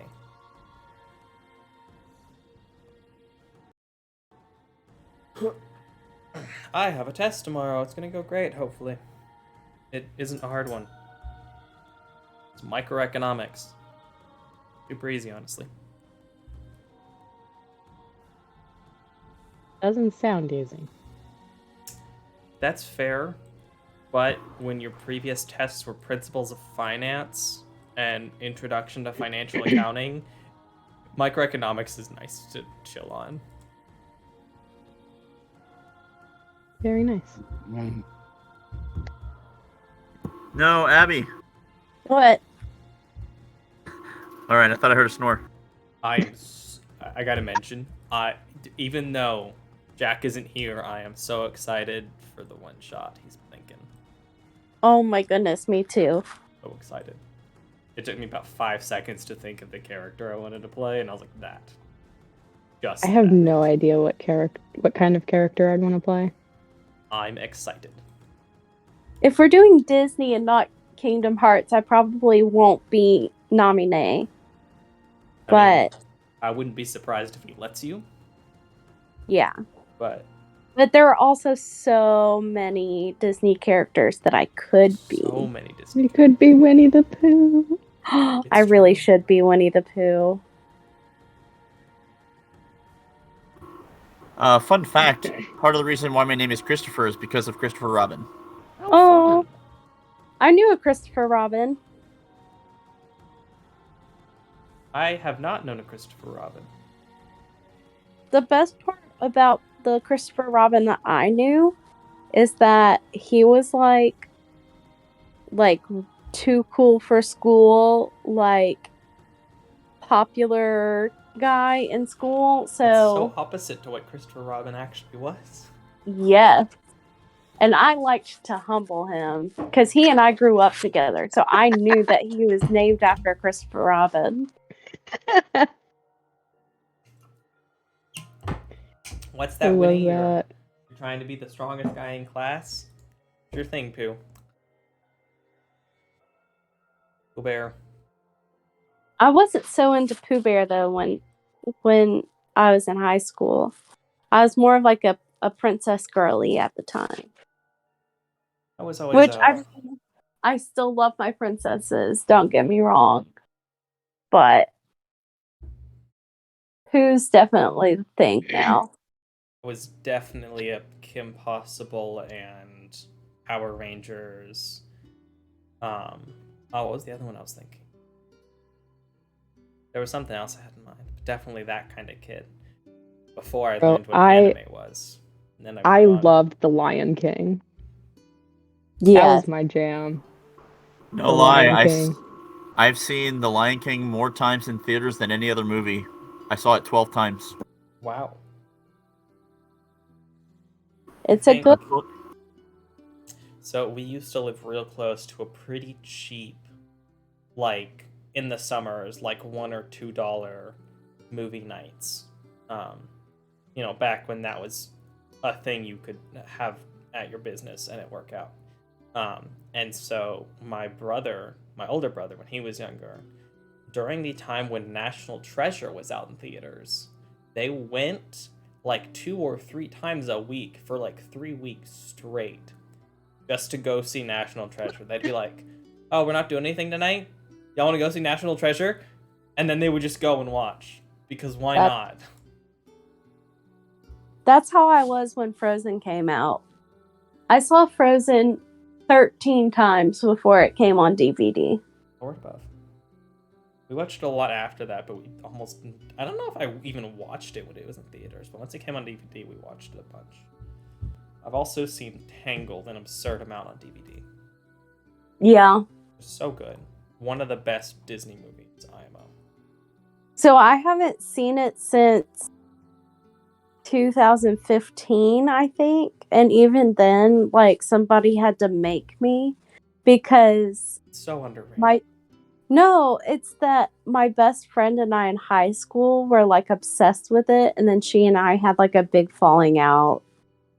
And it just kind of spoiled the movie for me for a little while. And now I'm ready to watch it again. So my small group, we're going to do that because they said they would like to watch a Disney movie with me, like, and I do like commentary. Ooh. And I said, well, I haven't seen Tangled in a while. And they said, oh my gosh, I love Tangled. We need to watch Tangled. So we're going to do that the next time we have like a fellowship night. Fun. Ray, are you back? Yep. Nice. I saw you weren't on mute anymore. Well, means, well, everyone returned. Come back in. As you've arrived at the Northwest Obelisk. The desert, it's 4 o'clock. Given the time of year, you've probably got another 2.5 hours before sunset. Is there anything you'd like to do? Are you going to set up camp and just wait? Is there something you'd like to accomplish in the meantime?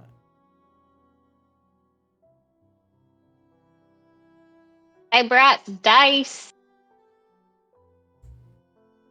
Do you know any games to play with them? Poker. You play poker with dice? Mm-hmm. How? You take the dice and you roll, and you're allowed one re-roll, however many dice you want to re-roll, and you're trying to get things like 2 of a kind or 3 of a kind, 4 of a kind, that kind of thing. Cool. And how many dice do you roll, and what kind of dice? You roll 5, and they're 5. 6-sided. Cool. You could play. You don't want to play. And do a couple of rounds to see who wins. Is that something you all would be interested in? I mean, we might as well. We've got nothing else to do. All right. RWBY is playing dice, and would you like this to become a mini game or just a narrative event? Well, I would love to play if we're going to gamble a bit. Otherwise, I'll just watch. Oh yeah. No, I mean, I've got some copper. I don't mind. I mean, are we talking high stakes like gold? Still, what are you talking? I mean, silver. I was, middle. Okay. Okay. All right. I'll just watch. Do you want to bet or do you want to do it as a pot? Pot sounds fun. All right. What do you say, like 5 silver a person. Sounds good. All right. right. Who all is playing? So, Doug is going to sit out. Cedar is going to sit out. Thicket, are you going to sit out? Or are you going to Yes, play I dice? do not want to lose silver. All right. In that case, it will be Grond, Sylvia, and Moretta. So for the purpose of this, because we're playing the game we're playing, we could just actually play it. Thicket or Cedar, would one of you like to play for Sylvia so that I don't play on this side where I can see everything that comes out? I can't. I would like to. All right, so Thicket is going to play on that side. So, I'm trying to think of the best way to do this.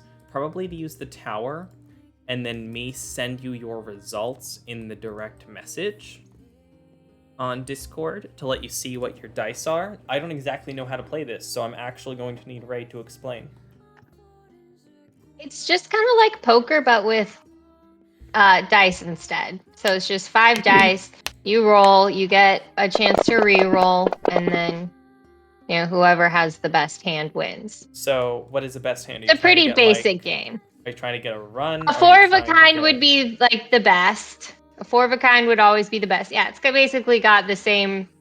Is this Poker that rules. dice game from Pirates of the Caribbean?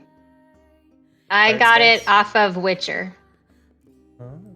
It's on The Witcher 2. Like instead of What's it playing called? Gwent, you play poker dice. Okay. So let me pull up the rules for poker because they're pretty much the same. You can't have a royal flush. You can only have a run. Liar's A run dice, of- that's what it's called.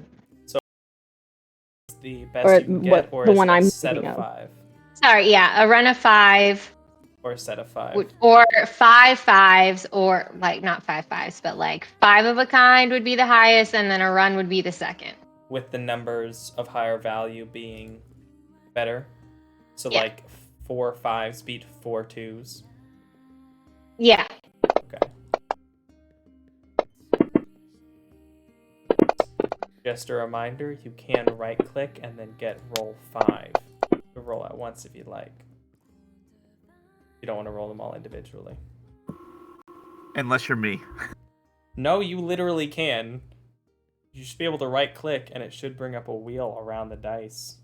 Okay, so I lied about the runs. We can add them in, obviously, but looking at the things, runs don't count. It's just supposed to be sets. It's just supposed to be set. All right, and y'all wanted So to do 5 of a kind, pots, 4 right? of a kind, full house, and then a full house through, it just kind of goes down from there. Okay, so are we going to do individual bets over rounds to basically have everyone roll their base 6? I'm thinking either have everyone roll their base 6, and then if anyone wants to make deception checks, or I guess you could say like 1 action per person to try and like to insight someone, and then them try I to am make a realizing deception now check. how very little I know about poker. And then to then like my thought is if we want to make it an individual betting one, because there's no real point in folding if it's a pot. We'd just be rolling and then seeing who's the luckiest. But if we want to do pot, that way you can. It's up to y'all. Or alternatively, do it where everyone gets to roll their base 5 and then insight each other to try and figure out how confident they are, and if anyone wants to fold, but then people keep betting against each other and then get to roll, like, do their, is it 2 dice that they get to re-roll? Or as many as However they many dice they want. Okay, and you can do that twice, effectively, to do the rounds. So, like, if Yeah, they so you wanted do to it roll- once, and then if you want to re-roll, you do it again, and that's it. All right. So then do those insights, and then between each round get to insight, raise, call, etc. Do we want to do it that way, or do it pot? Or round of each, or what do y'all want to do? I mean, there's if we wanted to just be purely luck, then it would just be a pot, like, and there would be no betting, bluffing, or whatever. If we want there to be a bit of skill involved, which ultimately, because it is a D&D character, it is still luck. was Then gonna it's just say. more rolls. So no, that's the point. It's like it depends on how you really want to go about this. So I mean, Yeah. I think it's fine. Just like, you know, maybe we play 2 or 3 times, and maybe like on the third one we're like, oh, let's make it interesting, and so then let's see, let's add a bit of skill to it, you know, and then, you know, it's just more rolls, but like only for like the last one for dramatic effect. You can also yeah. do like first 1 to 3, or whoever, like first 1 to 2. It's the pot.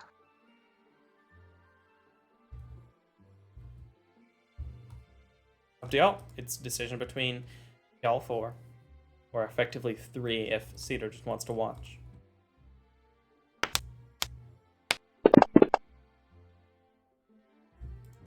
What you thinking, Garon? Well, I would like to see if I understand the mechanics of the game, so I would love an opportunity to try to.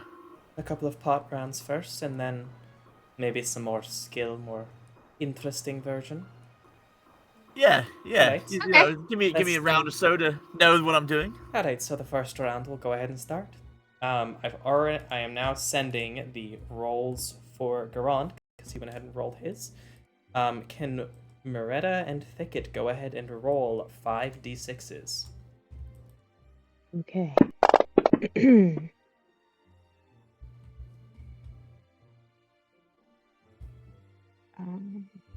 Into the dice tower. Yes. Into the dice tower.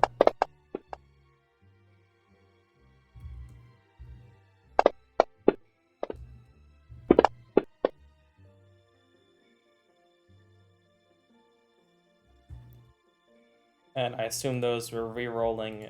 As y'all would see, Garand re-rolls. Everyone gets to know how many they re-roll, right? The others re-roll. Sorry. I was just trying to pick it up. Maybe. No, you're good. Would everyone? You didn't roll any additional ones. But Not would y'all yet. get to know how many the other people roll? So, like, if Garand wanted to re-roll 2, would y'all know what that he re-rolled 2?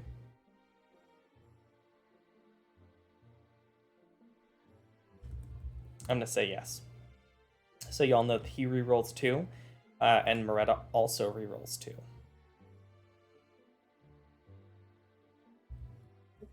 I don't really know what I'm So going you're for. basically trying to get as many of the same thing as possible. The higher number, the better. So if you wanted to roll the first, third, and fourth ones that we see on your list, we could re-roll those ones.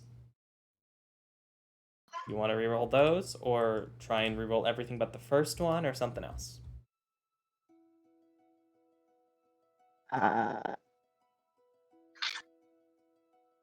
Which one are you thinking I should go for? It's up to you. I'm Personally, trying to like I this. would I'm either- trying to interpret what your coding, your like The 2 ones that I would coded do language is either one. re-roll the first, third, and fourth of the numbers I send you in Oh. order from left to right, or Okay. re-roll everything but the first one. See, I when would you do said either. first, third, I was No, yeah, it my was a brain went to a first, fraction, comma, third. not comma. Yeah. Yes, I would want to do that. You want to roll? Okay, then roll 3 more d6, as Sylvia will re-roll 3 of them.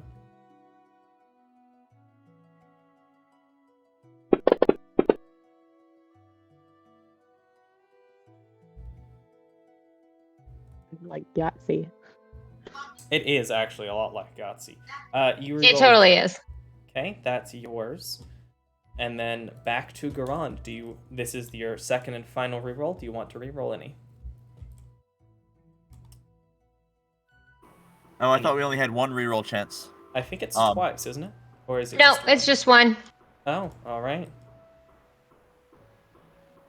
In that case, yeah. the final score, Garand can announce what was your total. What was your leading score? Ah, look at that. There are those 3 6s. Wait, is that Abby asleep? Abby. Hmm? Cool. I thought I heard snoring. It could be my dog. No. Dogs. It might be my garage door. My parents just got home. Garage door snores. Yeah, but Garand gets 3 6s. Moretta, what did you get? Got a full house, 6s over 4s. Actually, it's 4s over 6s. Yep, so 3 4s and 2 6s. And let's double check Garand's. Yeah, Garand didn't get much else, just the 3 6s. And then Sylvia. What did Sylvia get? Sylvia got 2 6s over 2 4s, which would mean the winner of the first round would be Moretta. So you can add 10 more silver pieces to yours. We can remove 5 silver pieces from the other 2. Yeah, I'm taking notes. I got a running total.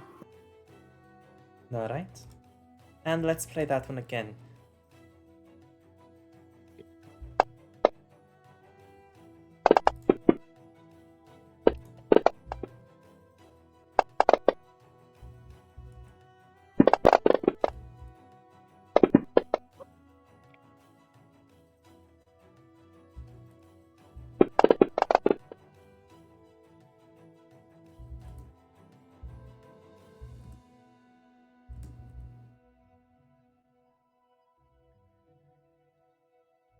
This definitely is Pirates Dice, just by the way, which I used to play on the Pirates of the Caribbean PS2 game, which actually was one of the reasons why our parents weren't super happy about us playing the game once they figured out that there was a gambling minigame in it.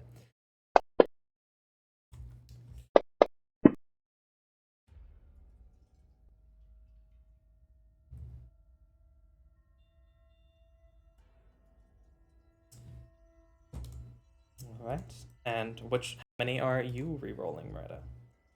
All right, you're re-rolling those 2. Go ahead and roll those for me. Now, it should be good to say these out loud, at least for the moment, because it's largely luck. Not as good What's as the fun in that? Fine, well, keep it secret then, for now at least. Though you can also role play individual roles. And what would Sylvia like to re-roll?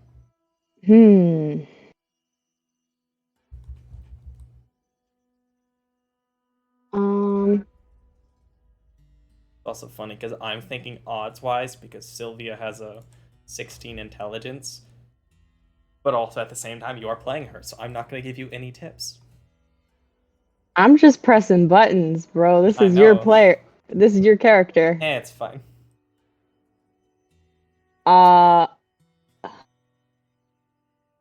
Let's re-roll everything except for 2 and 5. All right, re-roll the other 3. Yeah.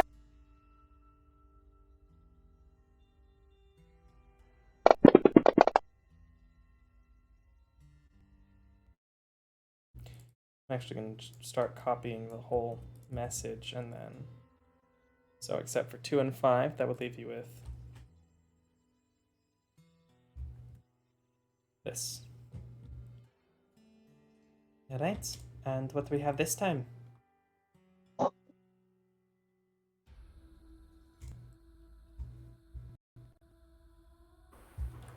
Well, I'm not as good as the 4s over 6s, but 3s over 5s. Full house will do. Oh, very nice. Yeah, I got 2 pair. Or not 2 pair. I got 2 3s. Oh, So nothing exciting. A single pair. It's not the best. Then again, I didn't get much better. Better force. Well done. Good on. As you can now add your 10, as I subtract 5 more from Sylvia. Alright, are we going to make this more exciting then? Yeah, one more time, I'd like that, and let's see if we can maybe raise the stakes. So we make our first bet. We make our first bet before we re-roll, if we re-roll at all, and then after 5 silver after, buy-in, or the first. right, 5 silver buy-in for the first, and then Alright. you know, with before the re-roll, we bet again, or you know, And then bet on the final round before we and then reveal. Yeah, perfect. Sounds delightful. Perfect. And everyone can roll an additional 5. Get started as I'm going to mark, and now I'm actually going to have to keep track of the pot because bets are going to be made.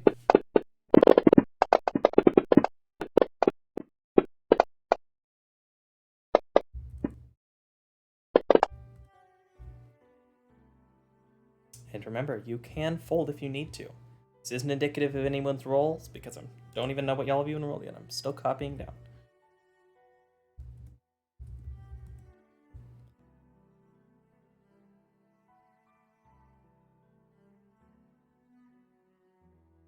Do.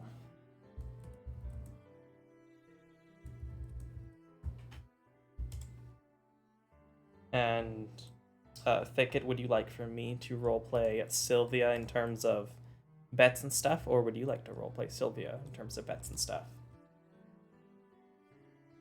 I would like for you to roleplay.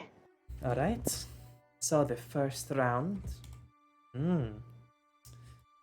And then we're gonna go down. You know, well, let's go ahead and roll initiative for you 3 to see who gets to insight first. Is effectively what I'm gonna say you can do. Before y'all re-roll, you don't get to re-roll yet. Oh, sorry. You're good. My There's bad. gonna be a round of betting first. So go ahead and roll initiative for Moretta, as you can have the option to insight someone, and they'll be able to roll most likely just deception against you, and then I will send you in a private message what you're kind of feeling from them.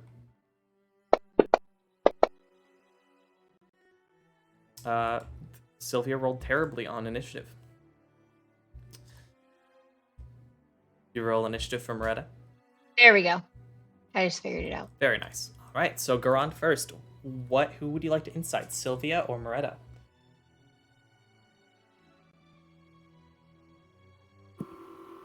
Well, I'm super terrible at it, so I can't wait for this. But I guess it will be Moretta, because I think we both have beaten Sylvia, so she would theoretically be not a challenge. All right. Roll an insight check into the tower, and Moretta roll a deception check into the tower. And I will tell you whether or not they have a, in terms of their confidence, of weak, normal, or strong confidence in their hand.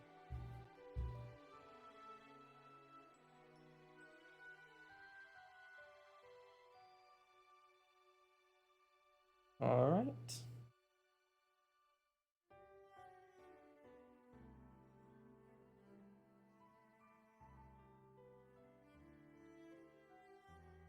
And just as a general rule, for any time the deceiver, that's the question is, do I want y'all to let you tell me whether or not they are trying to act less or more confident, or just default to confident if it's real or if they deceive?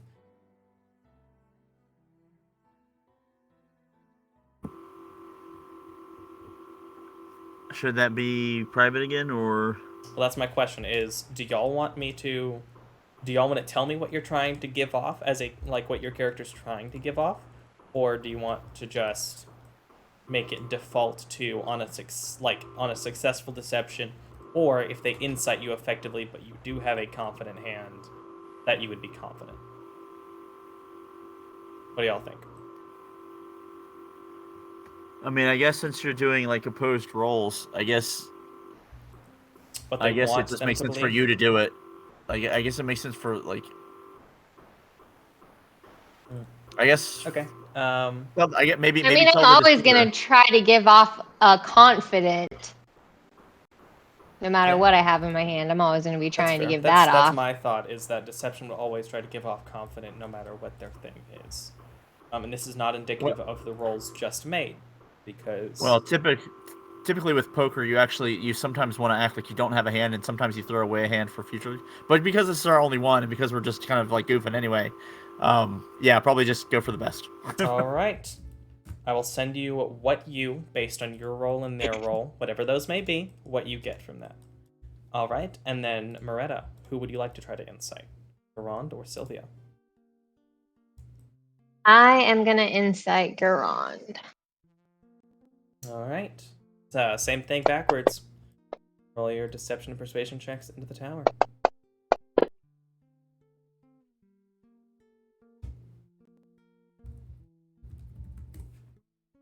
All right. And Sylvia. Pick it. Who would you like to insight, Moretta or Garand?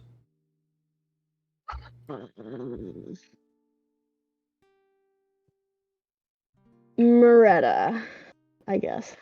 All right. Roll another deception check, Moretta.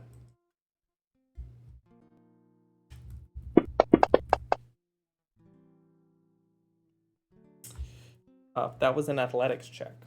Oh, sorry. Is the bonus different? So go ahead and keep the roll, but what's the bonus for your deception? Yeah, it's +2 for deception. All right.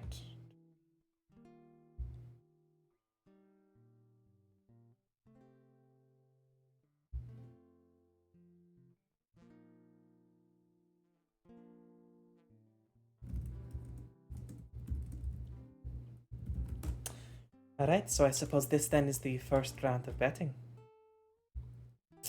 Garand got the highest initiative, so you can bet first if you'd like. Would you like to increase the bet at all?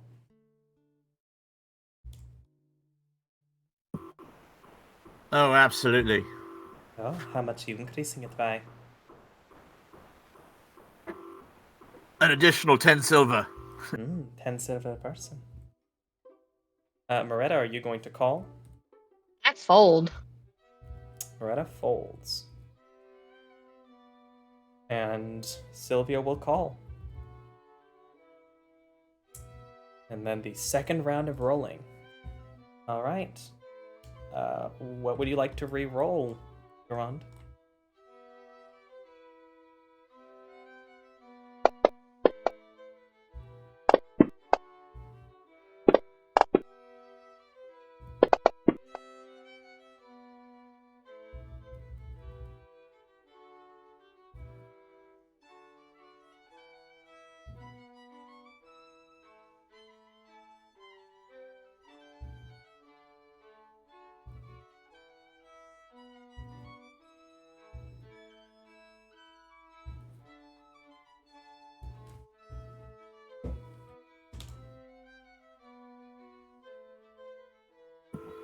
He immediately bursts out in joyous laughter.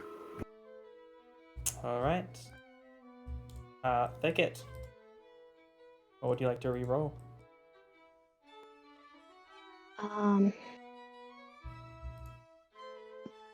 Rerolling 1, 2, and 4.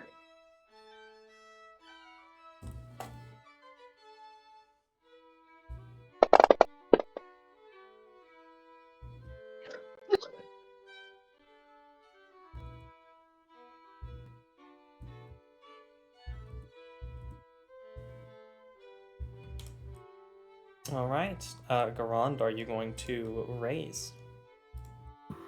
Fold, call, yeah, raise or fold. Or just stay. I'm gonna type something in the chat, and then I'll hit enter as soon as I say what I'm gonna do. All right.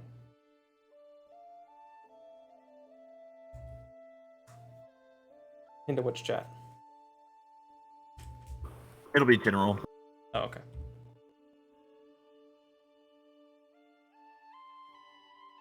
And Thicket, I would like for you to think of whether or not you would like to go down that same path, or 15 more silver. Technically, you are correct. There is no reason for Thicket not to just call everything, but that's not the point. 15 more silver. All right, Thicket. Oh, like You raised 15 more silver. like Thicket himself, not No, it'll be for Sylvia? Sylvia, but whether or not you think Sylvia should call or yeah. hold.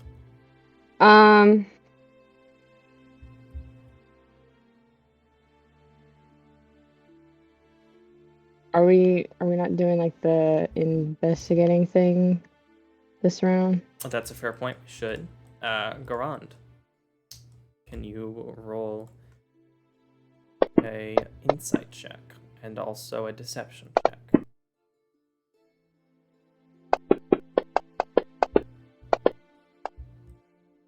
You'd be happy to know that she is proficient in neither of these skills. Oh no. Sylvia is not a gamer. Oh no. Okay.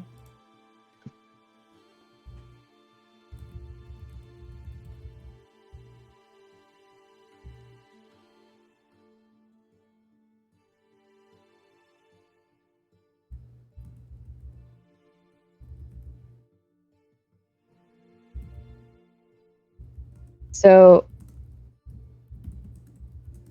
what am I deciding on here? You are deciding whether or not you will call or basically meet his raise of 15 more silver pieces.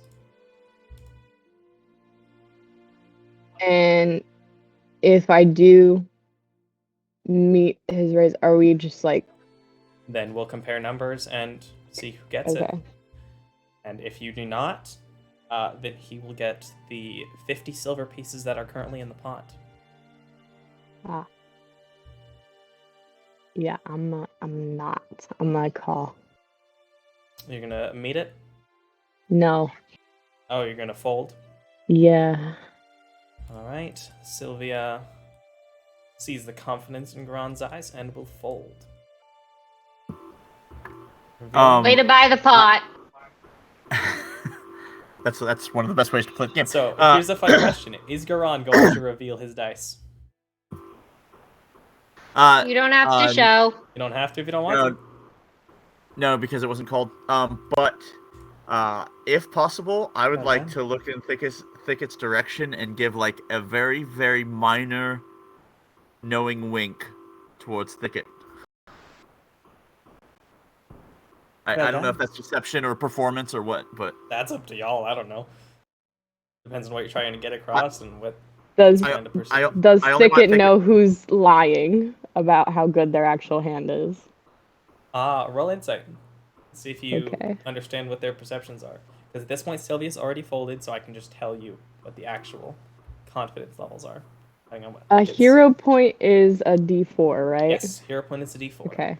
Oh, I'm gonna- well, unfortunately, Sylvia doesn't have hero points. But if she did, I would have spent them on this game. So Thicket's gonna Sylvia use a hero is point not just because a narrative hero. he's invested in watching this. All right. Very nice. Okay. And then roll the insight check.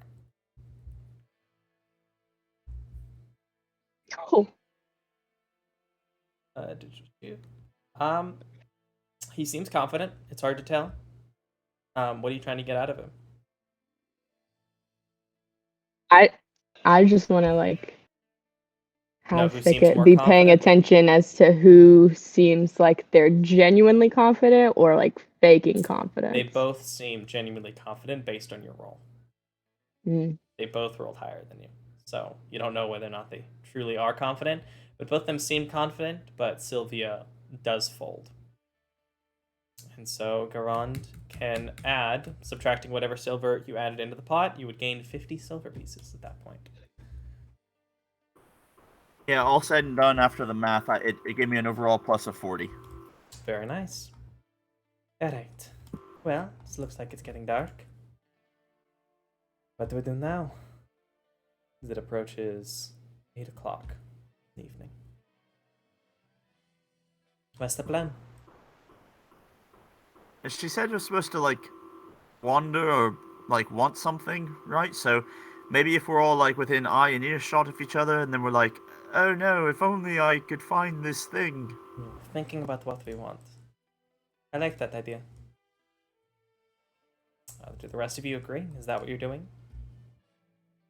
Sure.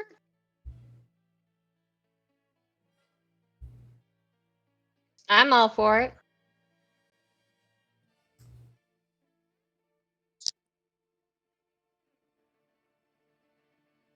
Alrighty then. I'm just gonna go ahead and start walking out.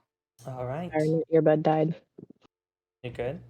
So, as you all separate, staying within earshot where you can yell to each other if need be, you all step to the side and begin to wait. Thinking separately.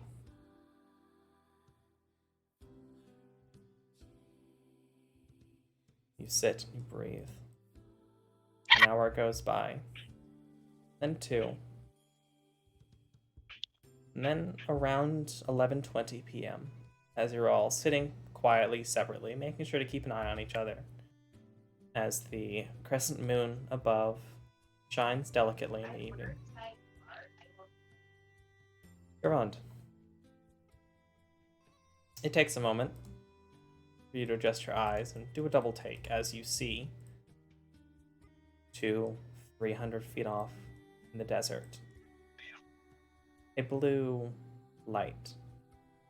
This orb that floats in the air a moment before disappearing and then reappearing 10, 20 feet further away. And then again, 10 feet beyond that. What would you like to do?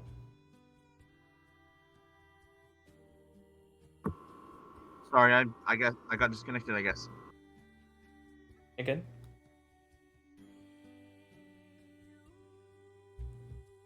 What would you like to do?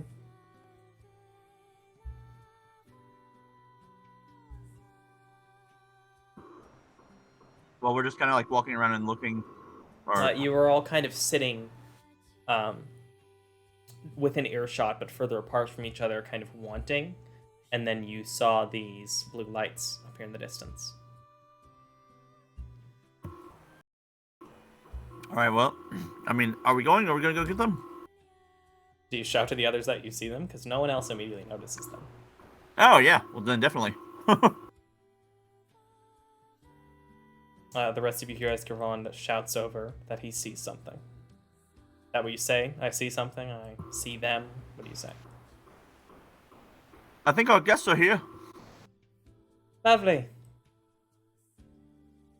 As the lights continue to glint out and get slightly further away. Are you all going to follow them? They seem malicious. Roll an insight check on the lights.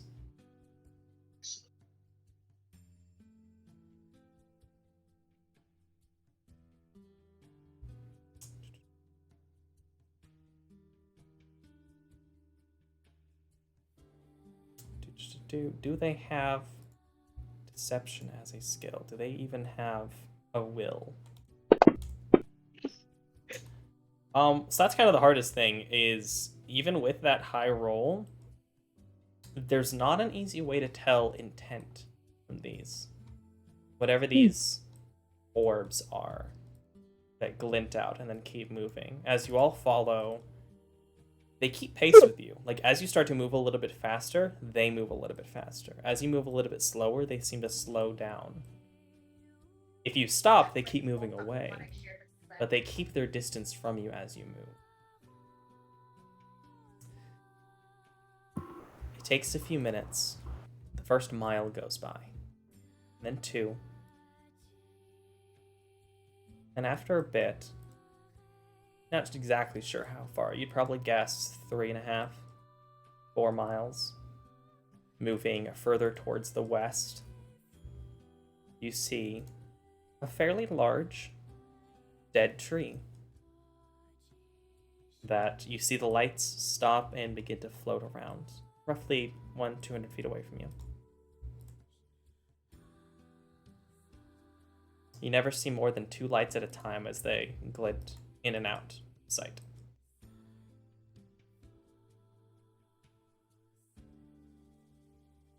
So wait, there's 2 lights now? There are 2 that keep glinting in and out. You can only ever see 2 at a time. But yes. Do they seem to be going in the same general direction? They are floating around a tree. They've stopped moving further away from you. They are floating around this dead wood tree around 100, 200 feet away from you at this point. Was that tree that you thought you saw yesterday? Or earlier today, I guess it was. Yeah, earlier today. Was it the tree that I saw? When you look at it, it probably not. This one's quite a bit further away, and in a slightly different direction. So it's similar, but this one seems to be a different tree.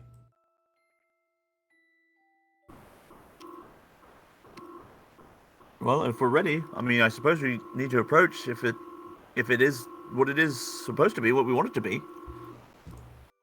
Does the tree look dangerous? Are you trying to investigate, perceive, or insight? What are you trying to figure from this tree? I'm just gonna go sprinting forward, yelling, X marks the spot! Probably like insight or perception. I love it. Make a perception check as the others, Garand, Moretta, and Sylvia, assuming Garand is following, all move toward this, getting within 30 feet of the tree by the time you can properly see what's going on. Yeah, as soon as she starts running, he's not going to leave her, so. All right. Is Cedar going along with them? And how far You're back muted. are you staying, Thicket? Abby, you're muted. I'm gonna be Abby was feeling a following little like bit sick, so for kind the moment, of.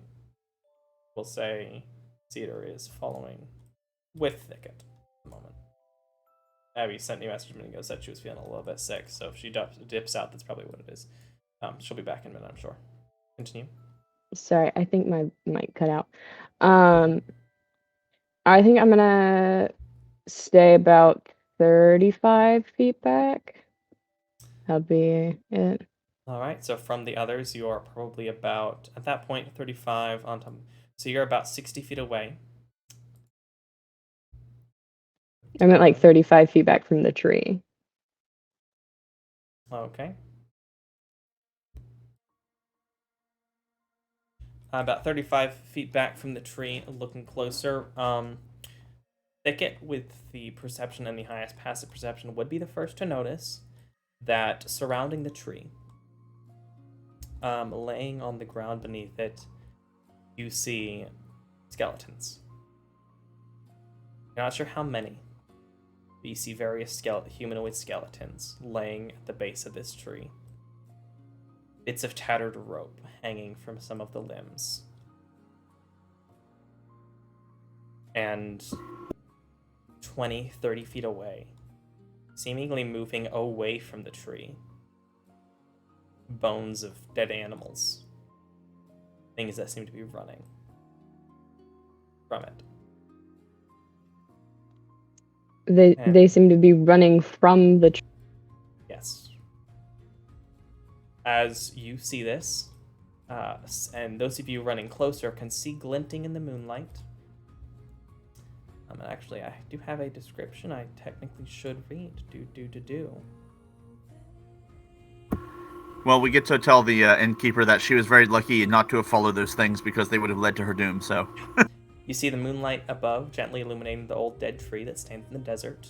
You see the ground surrounding the tree littered with bones. And gently reflecting the light of the moon, there is a small marble object that glints from a bag loosely draped on one of the skeletons.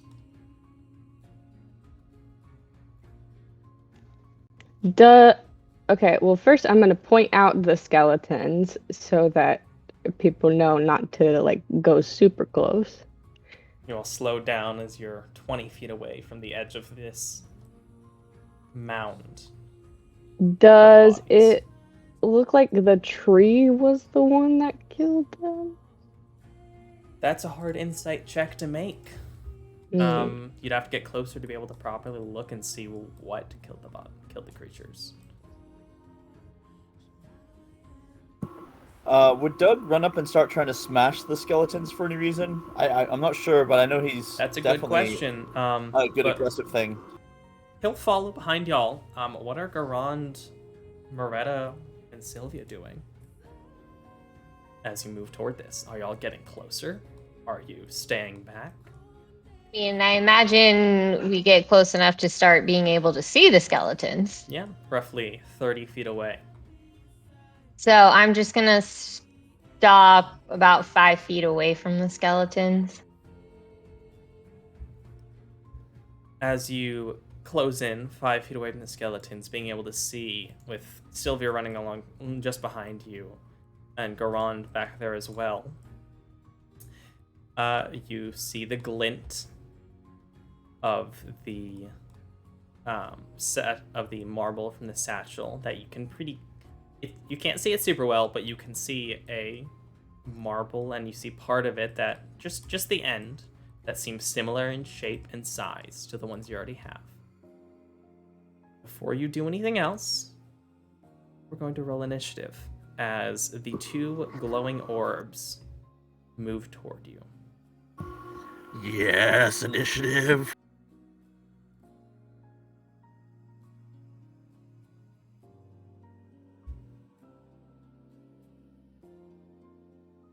And I'm going to reshare an image because I don't have a map for this place, so we are going to play on Marin Oxford's face. I did not see that coming. Neither did I. But I was like, which NPC would work for this? Or PC. And I was like, Marin. There you go. Y'all are coming from the south end as you see the 2 creatures. All right, as we climb up his vest, I would like to try to find a way to get onto the fang of Marin.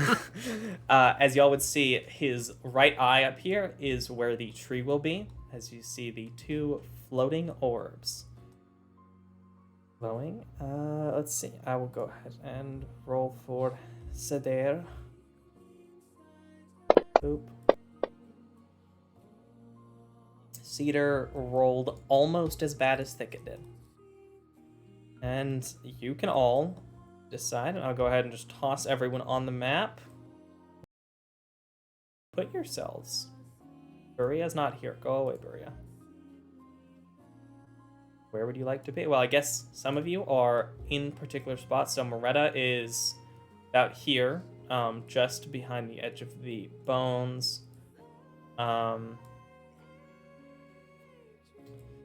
Garand being just back behind as well. Cedar and Thicket would be, to measure distance, about 60 feet away from the tree. So y'all would be back here.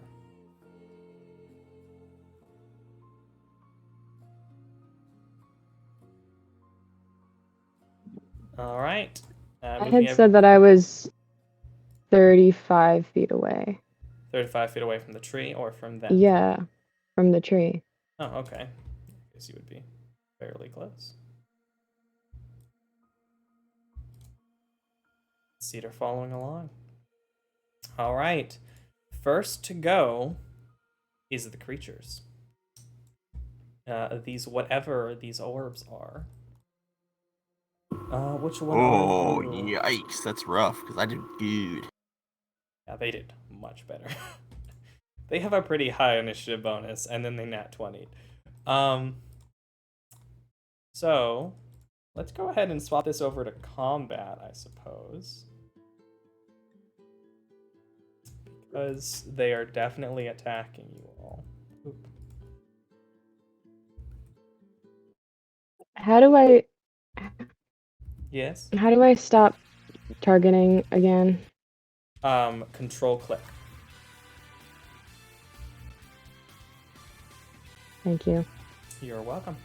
Alright, so let's see. Creature number 14. That is this one will move forward to the person closest, that is Moretta,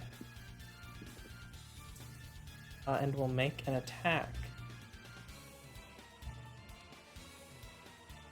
As you see this creature, this small orb, zip around extremely fast, moves toward you, and lets out a bolt of lightning.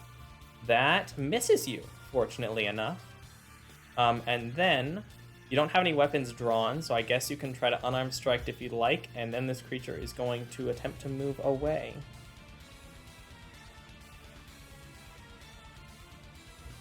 Would you like to try to unarmed Scared strike? to unarmed strike it. Yeah, I'll give it a try. Where is my unarmed strike? I don't know if there is one listed, but it would be probably just a straight strength check plus proficiency, because you do have proficiency in your unarmed strikes.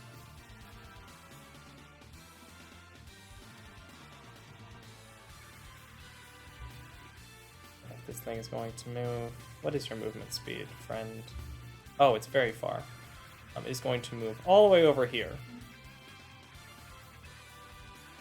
That sucks. That will definitely miss the creature, as whatever this orb is, very quickly, like as you swing out toward it after it tries to shock you, the electricity coursing up toward one of your rings, but it catches into your, I believe, white and black lightning ring. It catches into it and absorbs the energy. Then the creature zips back away, almost turning into a bolt of electricity as it goes. And I will... Boop. This one will, as these are also providing light, about 5 feet around them. This other one will move forward. And actually, let's see from where it is. It's going to move 30 feet up next to Garand and provoke an opportunity attack from Doug. Would Doug like to take it? Doug certainly would. All right. I'm assuming he had one weapon drawn. What weapon would you like it to be? Or would you like to use his bite? Out of curiosity, the bite doesn't count as a light weapon. He couldn't make both. Unfortunately, no. He does have an Okay. ability that lets him, once per long rest, use his bite as a bonus action, and Okay. it give him temporary hit points, but not That's fine. a big one. Not as much. I think what he has enjoyed most using is his chain whip, I guess. So I guess that makes sense. I'll have him roll for that. All right, go ahead and make the chain whip attack. As it flies by, he pulls up the hammer side of the chain whip and throws it toward it in the air. Drag the attack onto the creature. That hits. Roll damage.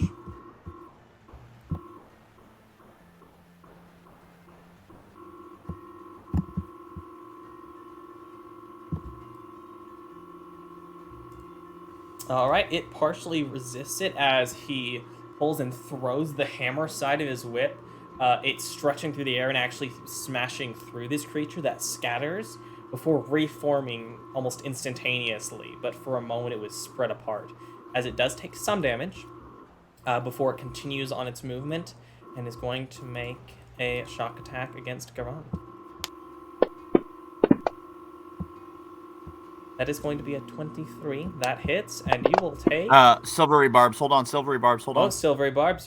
So I will go ahead and remove that damage from you. You are giving it disadvantage.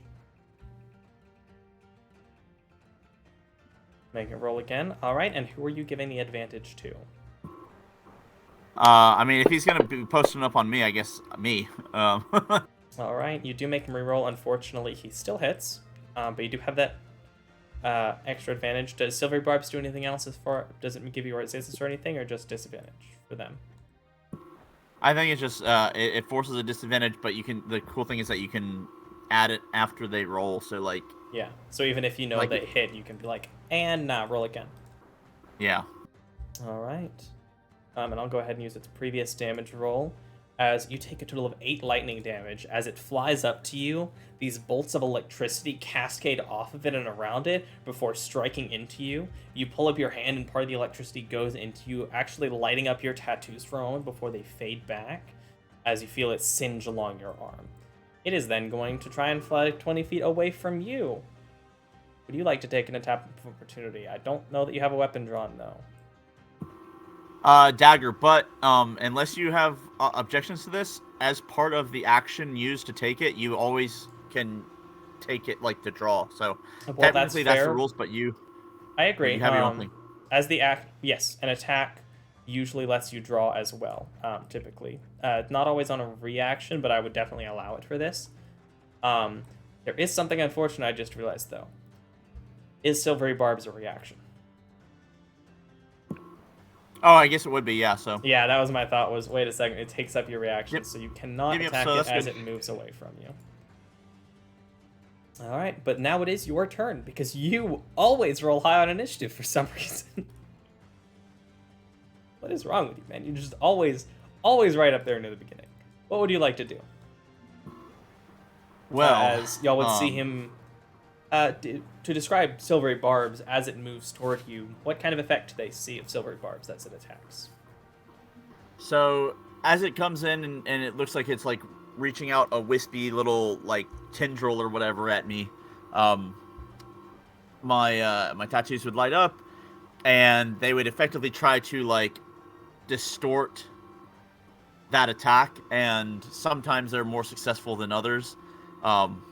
Perhaps I was just a little too late in stopping him.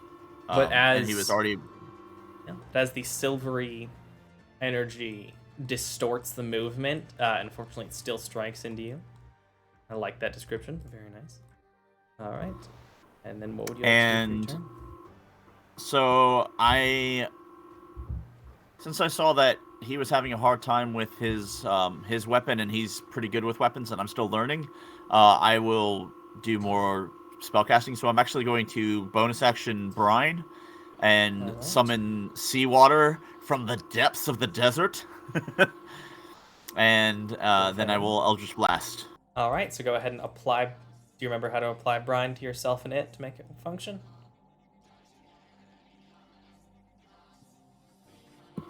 I want to give it a shot, but yes, I think so. Believe in you. Will not help you until you really need it.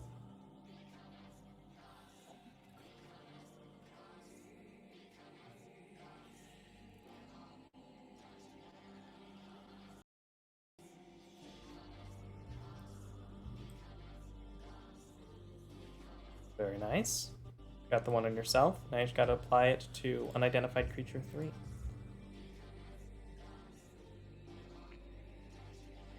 Sorry, I shouldn't be talking.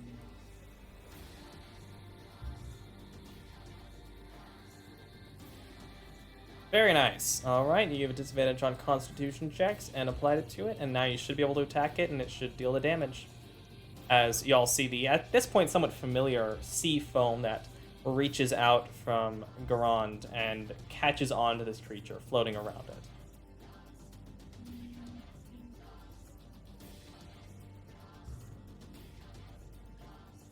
The advantage.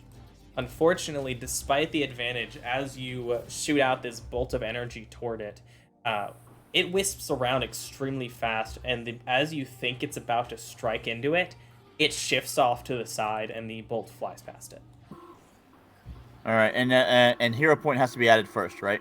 Yes, hero point has to be added before the fact. All right. They're dodgy.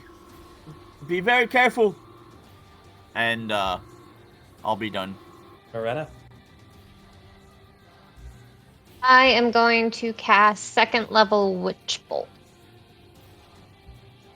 Okay. On, let's see, it goes up to 60 feet, so on the one that attacked me. To creature 14?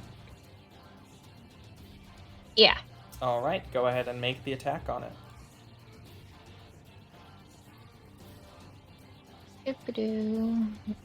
Okay, let's see. Except it's not going to do it as second level. So we can change that, actually. So one thing you can do is, for example, with a Witch Bolt, when you roll the damage, when you pick up the damage, like when you left click on it and drag it, then you can right click while you're holding the die, and it will add another die to it. And since it adds 1 extra die, that should go ahead and do it. That should work. I do believe Witch Bolt only gains the d12 on the first roll. Oh, that was so bad.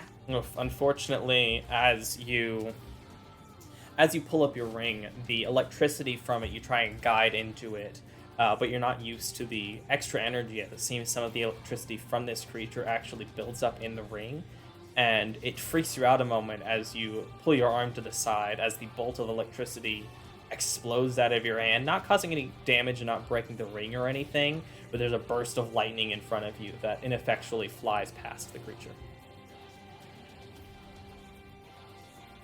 Any bonus actions or anything you'd like to do? I don't think I have any. I'm good. All right. What would you like Doug to do? I guess he's going to post up at the one and try to attack it.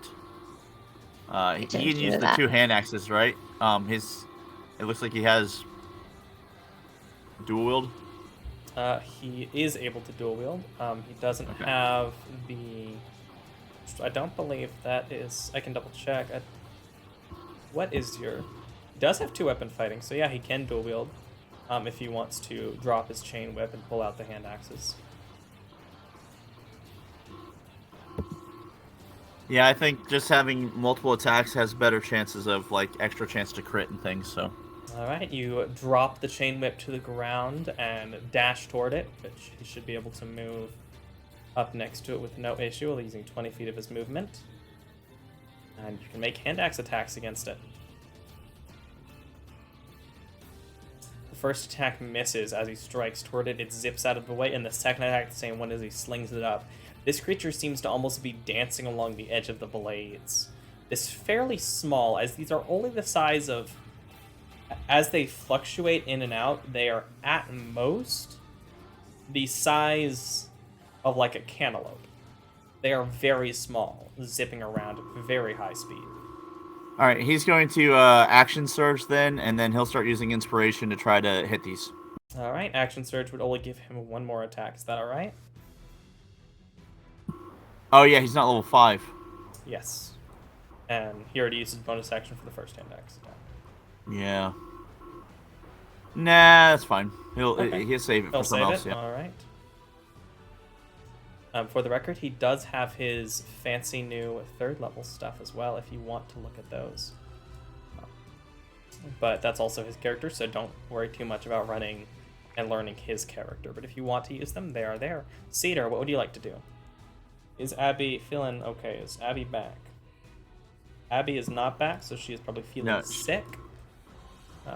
Poor kiddo. Yeah, poor thing. We'll probably finish up this fight and then get the...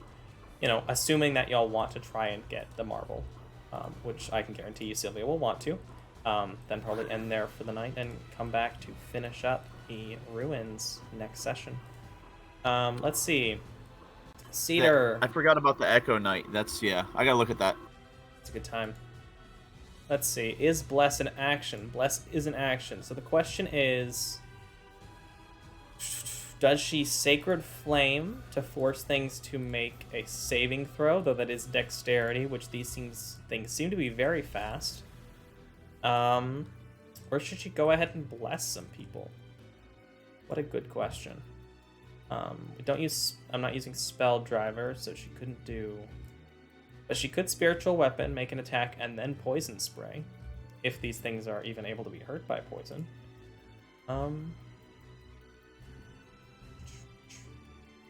What do y'all think she should do? Should she Spiritual Weapon or Bless?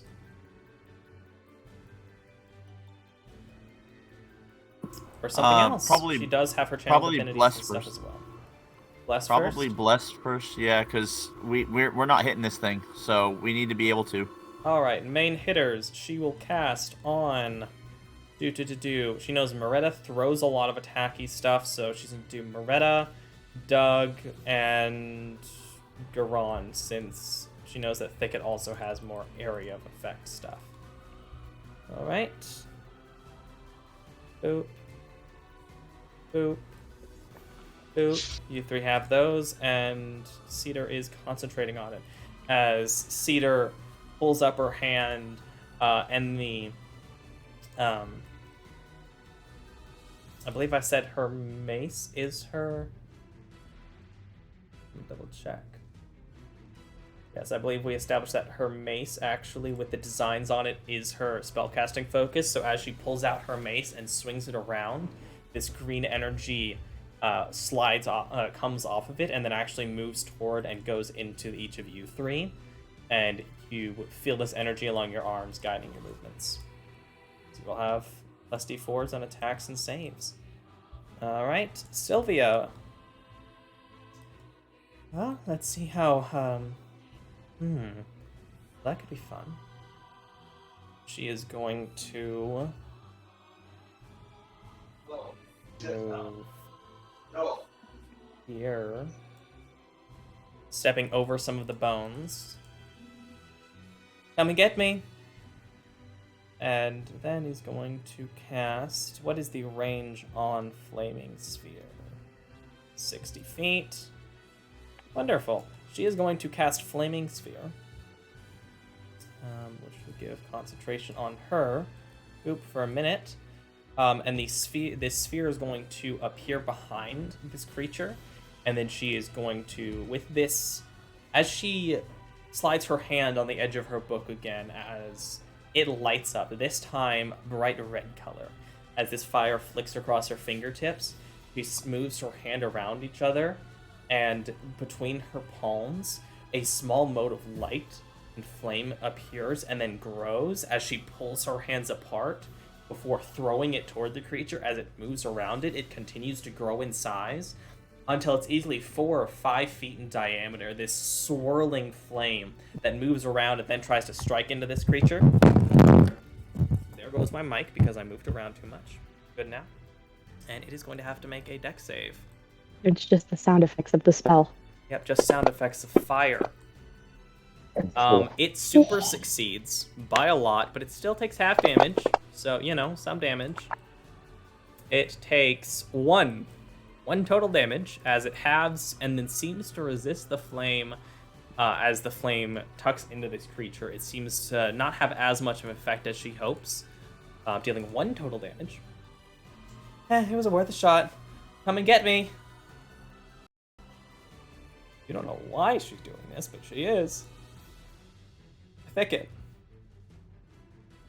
So, these, like, we're fighting the, like, motes of light. You are. Are they, like, floating away with the pouch that, like, had the marble in it They're or not. something? They're not carrying it. The pouch is here. I think you can see that. Yeah, the pouch is on a skeleton in that location.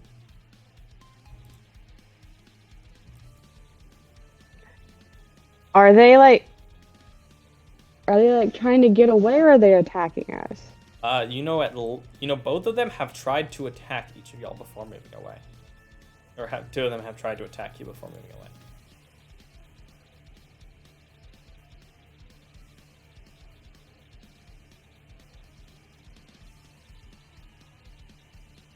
Does it seem like they'll continue attacking if we don't do anything?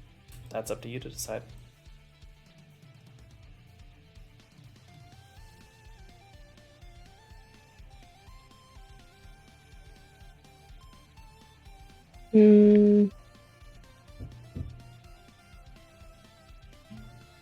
Like the insight check before, it's hard to tell what these creatures are thinking. It's hard to tell even if they're creatures, the way they're moving around. In fact, if you want to try and figure out what they are, you could roll a religion check, but I also know that's not your strong suit. What do you mean? I'm good at those. With my -1.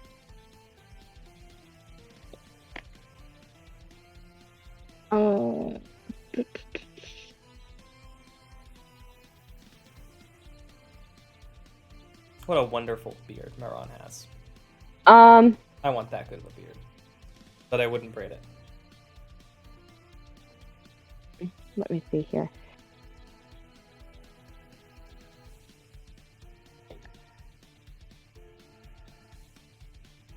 What intense decision-making music.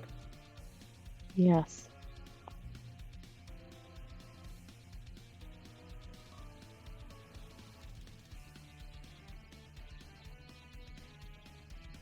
I'm gonna go to the tree and just pick up the bag and see if anything happens. Alright. Running past Moretta. You pick up the bag. We're now holding the bag that has the marble in it. Just like have it at arm's length, like very wary of it. Alright, you do so.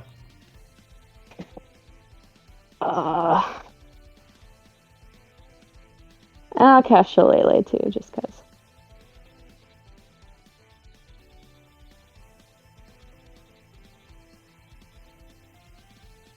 Alright. Your action, bonus action, movement. I believe that's everything. Yep. Alright, top of the next round is an identified creature 14. What's your movement like? You can just barely. It moves right past you, flying right over Thicket's head. You can make an attack of opportunity if you'd like with your claws.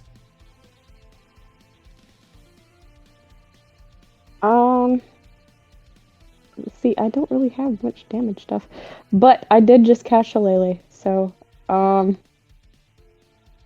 let's do Cat's Claws. I think.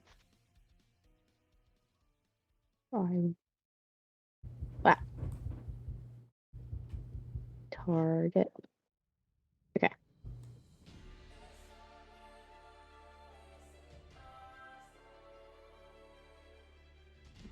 Unfortunately, that misses as you swing by. It zips past you, and it is going to make a shock attack against Sylvia, who does not have a very good AC, and it hits. Sylvia should probably cast Mage Armor at some point. She fails her concentration check, and the flaming sphere dissipates upon the sand. And she takes 7 damage. Unidentified creature 3 is going to zap Doug. Or at least attempt to. And is also going to miss. And then the creature is going to fly. Let's see.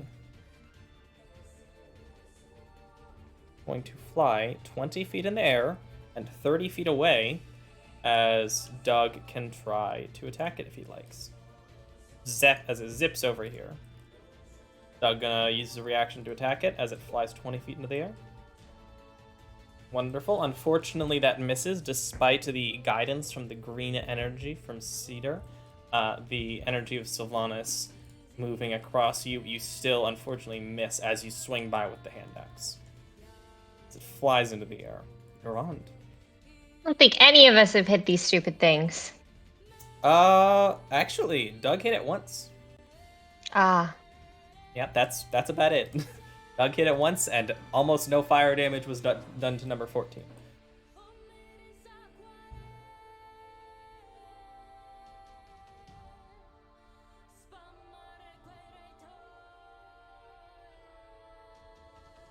Is that a hero point for Gervond? Yeah, it was, but I think it still missed because I rolled super low. Unfortunately, yes. As you spin around and pull out your lightning bottle, these tears, this lightning liquid that flows around, the energy cascades down to your arm and strikes out toward it. But unfortunately, despite the speed and execution of your attack, it still manages to zip out of the way. These are very fast creatures. Yeah, bananas. All right, let's see. They have a gross dexterity that would be broken on most of the creatures. For a bonus action, I'm going to heal. I guess I want to heal. What's her name? Cause Sylvia. Yeah.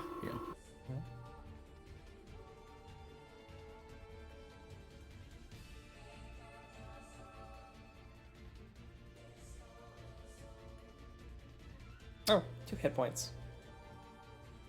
Thanks. Yeah. This is rough. This is a tough fight. They're odd. I wonder what they are. Oh, actually, this is something that she probably should be able to figure out with Arcana because of her area of I'm going to say she has proficiency because this is something that would actually somewhat connect to her job, despite not having a religion proficiency. But she'll be able to do that on her turn. He's done. All right, Moretta. You do have a plus 1d4 to your attacks now. So I have a question. Are they at all like tangible? You see, they are mostly intangible, actually. They are. It appears to be motes of almost energy that are shifting around. Like how when Doug had struck it earlier, he'd thrown his hammer into it and actually broke it apart before it reformed after being scattered. So I could touch it. In theory, yeah. You could try.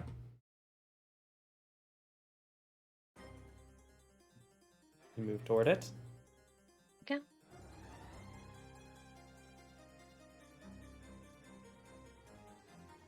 I'm gonna stick my hand out and try to touch it. Okay, I'm gonna say make a dexterity-based attack roll. So dexterity plus proficiency bonus to try and touch it.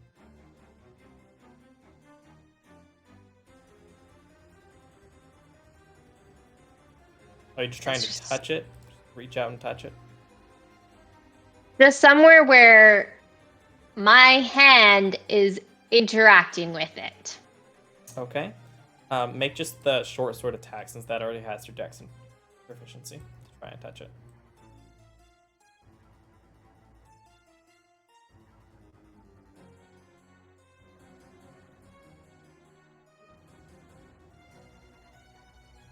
That hits. You do manage to reach out and you feel your finger, your hand, like the hair on, not really on your arm because you don't have that much hair on your arm, but you can feel your skin tighten and the hair on the back of your neck stand up as the electricity from this creature touches you. Okay. As it seems to almost expand and move around your hand as you manage to touch it a moment. I have to roll an attack, or was that my attack? What are you trying to do? I'm trying to cast Shocking Grasp. Ah. Well, I would say that can go ahead and be your attack because you actually have rolled higher with your spell attack roll. Go ahead and drag the Shocking Grasp damage onto it.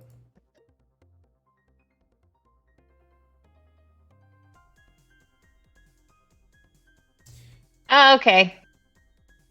Dagnabbit. You see how much damage it dealt?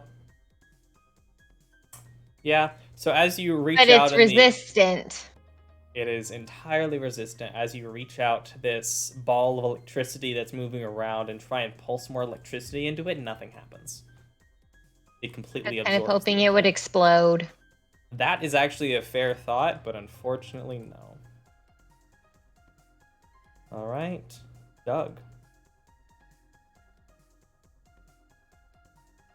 So, getting used to being more prepared, more powerful, Doug will move an Echo Knight, and he will swing instead with the halberd. And so, yeah, so we're going to get some stuff going on. So he'll actually be a lot better now. Let's see. So Manifest Echo.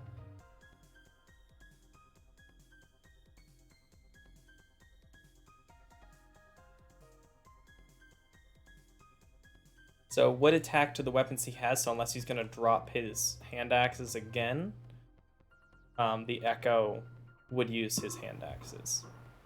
Yeah, he's going to drop it and get the halberd. Yeah.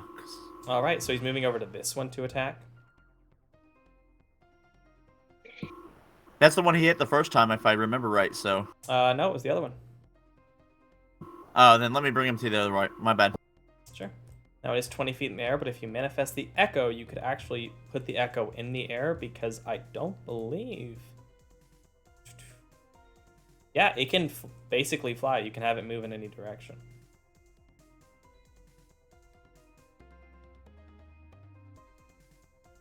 So he can go to the one that's on the ground, and then he can send the echo to the other one. Conceivably. Right. But Okay. it would be like 40 feet from him. What is his echo range? It has to be a spot within 15 feet at the, like, when you originally use it. So you'd probably want to be closer at first. Well, but okay, so he can move and then move. make it so that it's within 15 feet and then finish his movement, correct? Yes, so you could like go there, put it up here, and then move 10 feet this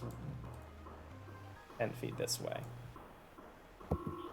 Wouldn't quite be in halberd range, but you could have the echo attack the one that's in the air. Because you can have the echo attack instead of you with your attack action. If you want.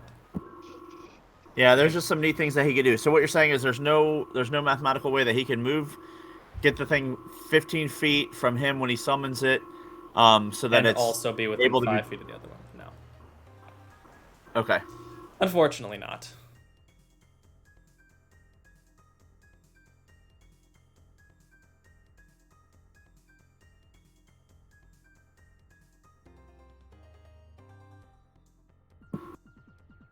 All right, this might be a big ask. All right, so I'm gonna try to let me know if this works, and if not, then we'll just go with it from whatever. Okay, so hold on 1 second. I'm gonna move him, and then all right. It's not only is it a new skill, but it's a new skill for a character that isn't yours. So it'll take all the time we need.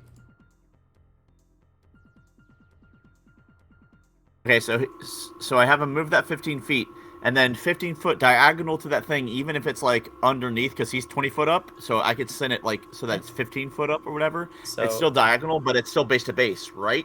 Theoretically, Sure. Yes. No. Theoretically, yeah. Okay. All right. So then with that, then it's 15 feet. So then he can then move his 15 feet left remaining to go the rest of the way. Can I have 2 tokens of him? No, I cannot. Okay, so then you can use the 15 feet, and then this one will be up here.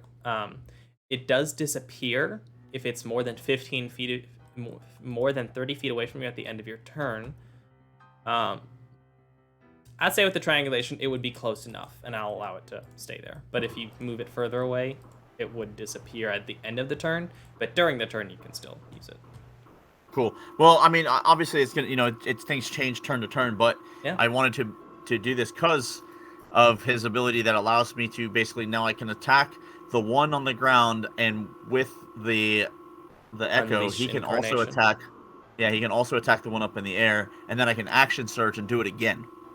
Okay, so it is worth noting, when you attack, both you and the echo don't attack. You can have either you or the echo, but there is an ability that he has on top of Manifest Echo is Unleashed Incarnation, where the echo can make an additional attack. Right, so that's what I'm looking at. So you're right. It's, so it's because whenever it's you take the attack action. Oh, so yeah, Action Surge could allow you to do it twice in one turn. It would burn both uses, but it would let you use it twice. Very nice. Right, so additional hopefully I'm going to be able to pull off 4 attacks, and then 3 of them are going to have the bonus. So here we go. Which bonus?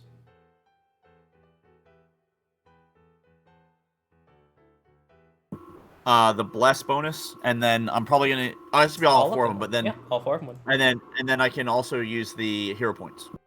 Very nice. All right, so which attack do you want to do first? Probably his, because you have to attack first and then the Unleash Incarnation. So the one for number 14, hero point, an extra 1. Go ahead and throw that in and attack number 14. As you all see Doug, as he runs forward, you see this shadowy version of him. Dang. That was almost a 19.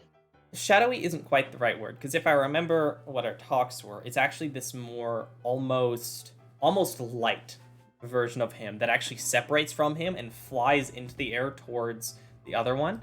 So unfortunately that first one misses, and then the second with hero point for Unleash Incarnation against number 3.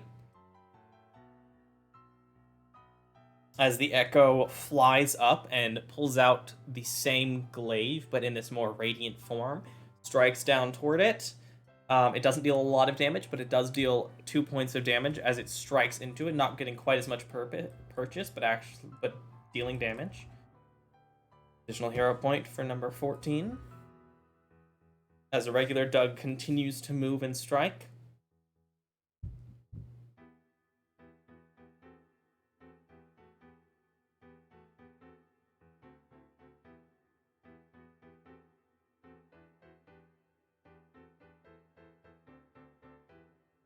You good? There you go. Unfortunately missing again against number 14, and then the Unleash Incarnation without the hero point, unfortunately, as that's all of them spent. Unfortunately, this one also misses, as despite the effort, only one of the attacks properly strikes. But you all do see this fairly new display from Doug as he performs 4 strikes in a surprising speed from 2 different positions. That was horrendous. Yeah, that was just bad luck, my guy. Everything was in your favor, and then it just didn't work out. Oh, man. Okay, well, yeah, he's done. Alright, Cedar. As you see a glowing yellow version of Doug flying above you, attacking this creature. This glowy orb. Right, Abby's not here. What am I saying? Okay, Bless is already done. That's her concentration first level spell slot. Let's see.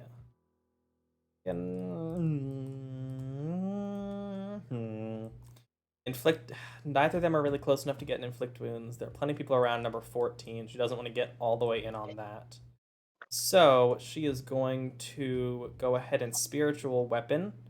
I should make a spiritual weapon token, but I don't have one at the moment. She's going to place it next to an unidentified creature 3. It's going to melee attack. And actually managed to hit it with the spell attack, as it is going to deal 1d8 plus 3 force damage, dealing 5 force damage, which this creature does not resist, as this flaming hammer, a continued invocation of Sylvanas. This, as it comes to light, this green glowing hammer that is created in the air that seems to have a handle made out of these almost roots that bind around this stone head that strikes into it, dealing damage. And then she is going to attempt. This may not work, but she's gonna try. She's gonna Sacred Flame, make a dex save. It's probably gonna succeed because it's gross. It does succeed, so it takes no damage. But it was a good effort. And then it is Sylvia's turn. She is going to start by making, as a free action, because mental checks are a free action, in my opinion. See if she can think of anything about what these are. Oh, that's what you are. And then she is going to... I don't get to use this terribly often, but I've got a fun idea. As you see, she is going to... She closes her eyes a moment, and the gray energy that you haven't seen much of, but when she was hit a moment ago, you saw this gray energy come around her of her aura. You see she is covered by this aura energy for a moment that seems to move into her, and you see her entire body become more gray and actually somewhat see-through. And seemingly gliding through the air, she moves through the creature all the way over here, passing through the tree itself and the creature before landing on the other side, before the gray coloration leaves and her color returns, and she seems to return to physical form, as she used some kind of aura-based ability. And then she's going to turn around, and let's hope this works. Going to cast Ray of Frost into the tree. I've been waiting for her to move just for that. What? Waiting for her to move so I for can cast burning Ray of hands. Frost. Oh, for Ray of Frost. And then she's in a Ray of Frost. It strikes into the tree. So let's see. Ray of Frost is... So it's going to take 2d8 cold damage. And then she's going to use an ability of hers to deal an additional 2d8 force damage to the tree. And so striking into this rotting tree with this mixture of cold energy that as you see, as she sends out this blue light, this ice that cracks into it, you see an additional glow and focus as a moment after, the ice actually shifts along the internal portions of the tree and cracks it, dealing additional damage, and the entire tree falls this direction. She made it not hit y'all and got out of the way herself and is going to make this creature make a dex save or get hit by a falling tree. It's probably going to succeed and take half damage, but, you know, where's the fun in not knocking over a tree? Okay, so it did succeed, unfortunately, but she's still knocking over a tree, so let's go ahead and throw 4d8 damage at this creature, so that's going to be halved. So, wow, that's a really good roll. She rolled a total of 27 from 4d8. Halve the value down to 13. And then, because this is bludgeoning, it would not take the full damage, unfortunately, but it would still take another 6 points of damage. All right. As this tree actually breaks in half and falls down, crushing some of the bones. And as this creature moves around it, it still gets struck by some of the different limbs and pieces that it has to distort around and flow through before coming out above it, as it crushes into the ground. Well, that was fun. Thicket, what would you like to do? As there is also now tree littering here. In case you want to use that for anything, it's up to you.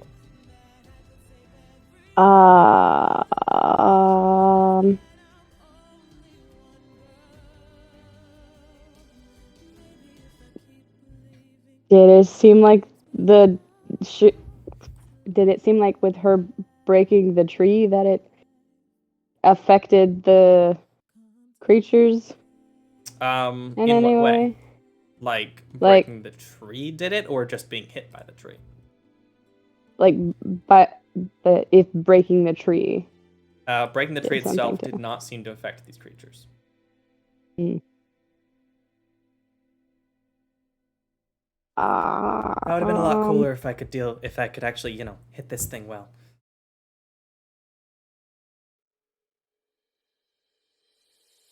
That was an invoice. That would be a lot cooler if I could actually hit this thing. You know, deal damage to it. Oh, they're will-o-wisp, by the way.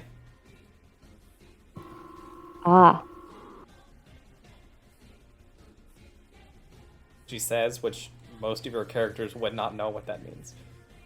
Would Thicket know what that is? Since he lives in the forest? That's a fair point. I would say if you want to roll a history check, probably not with advantage, because you wouldn't really know what to call them. But you could make a history. Because me, I don't know what will-o-wisps do, but Thicket might. But also, Thicket has a -1 in history. Yeah, so. roll a history check, or a religion check. Still probably not going to get a it. religion. Yeah, I know, that's the same roll for you. But go ahead and roll it. If you roll higher than a 15, you'll get some context. Hero point. Hero point for information. Now I don't have a -1. Now you just have a straight d20. Or roll higher than a 15. Take your 30% chance and try it. Well, 15 or higher. Nope. What's a will-o-wisp? But it is your turn. Okay.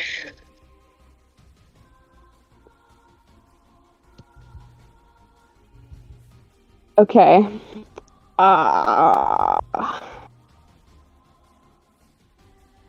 Did it seem like she was breaking the tree for a certain purpose? It looked like she or was just trying to use it as a weapon? She was trying to throw the tree at the will-o-wisp. Okay. You thought it was pretty obvious that was kind of what she wanted to do. She was just trying to throw the tree at it. Okay. Well then. I'm going to... Because why wouldn't you throw a tree at it?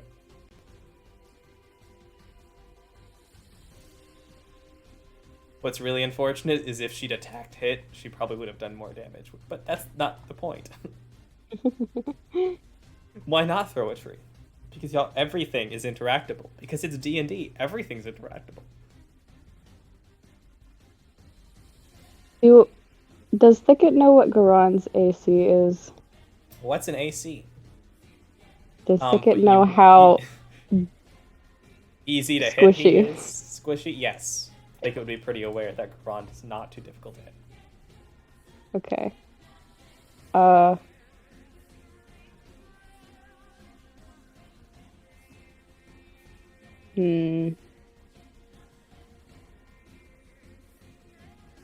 But he's not close to it anymore. Nope. I'm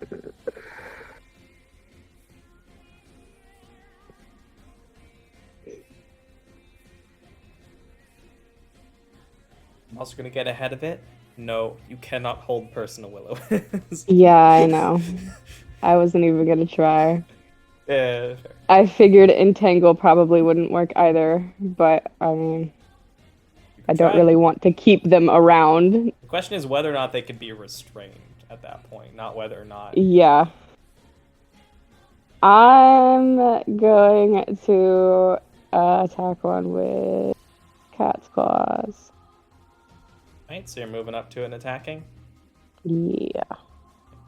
Jumping over the skeletons.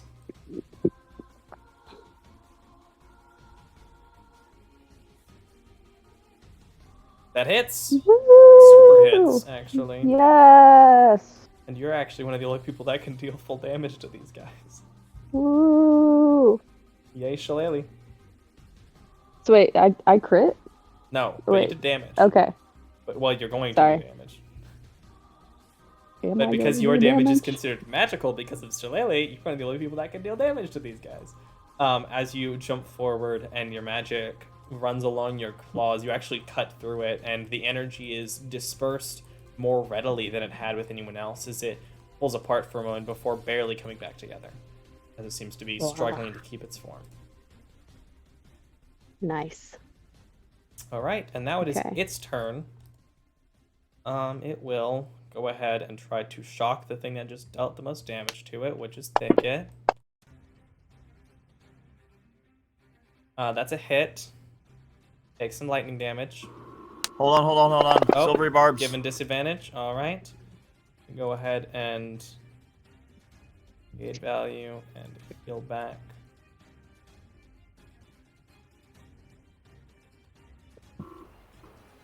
Do I remove my take, wounds? I'll take the advantage.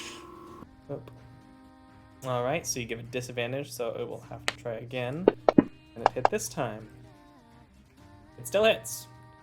Unfortunately, it does still hit, and it's still going to deal lightning damage to you. It wasn't supposed to attack you. It was supposed to hit.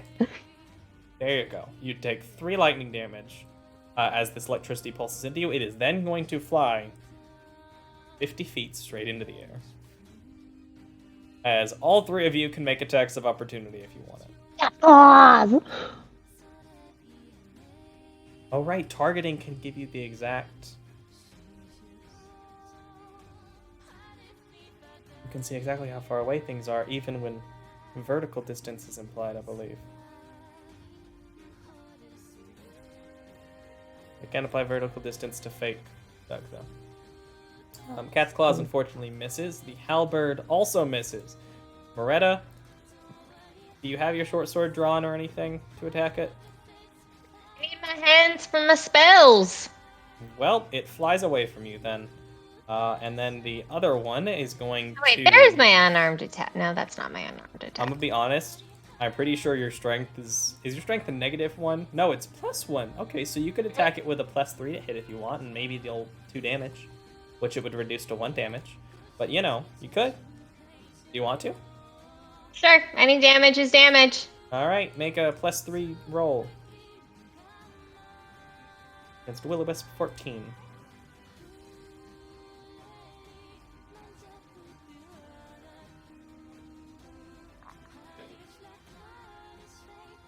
Okay, nothing happened.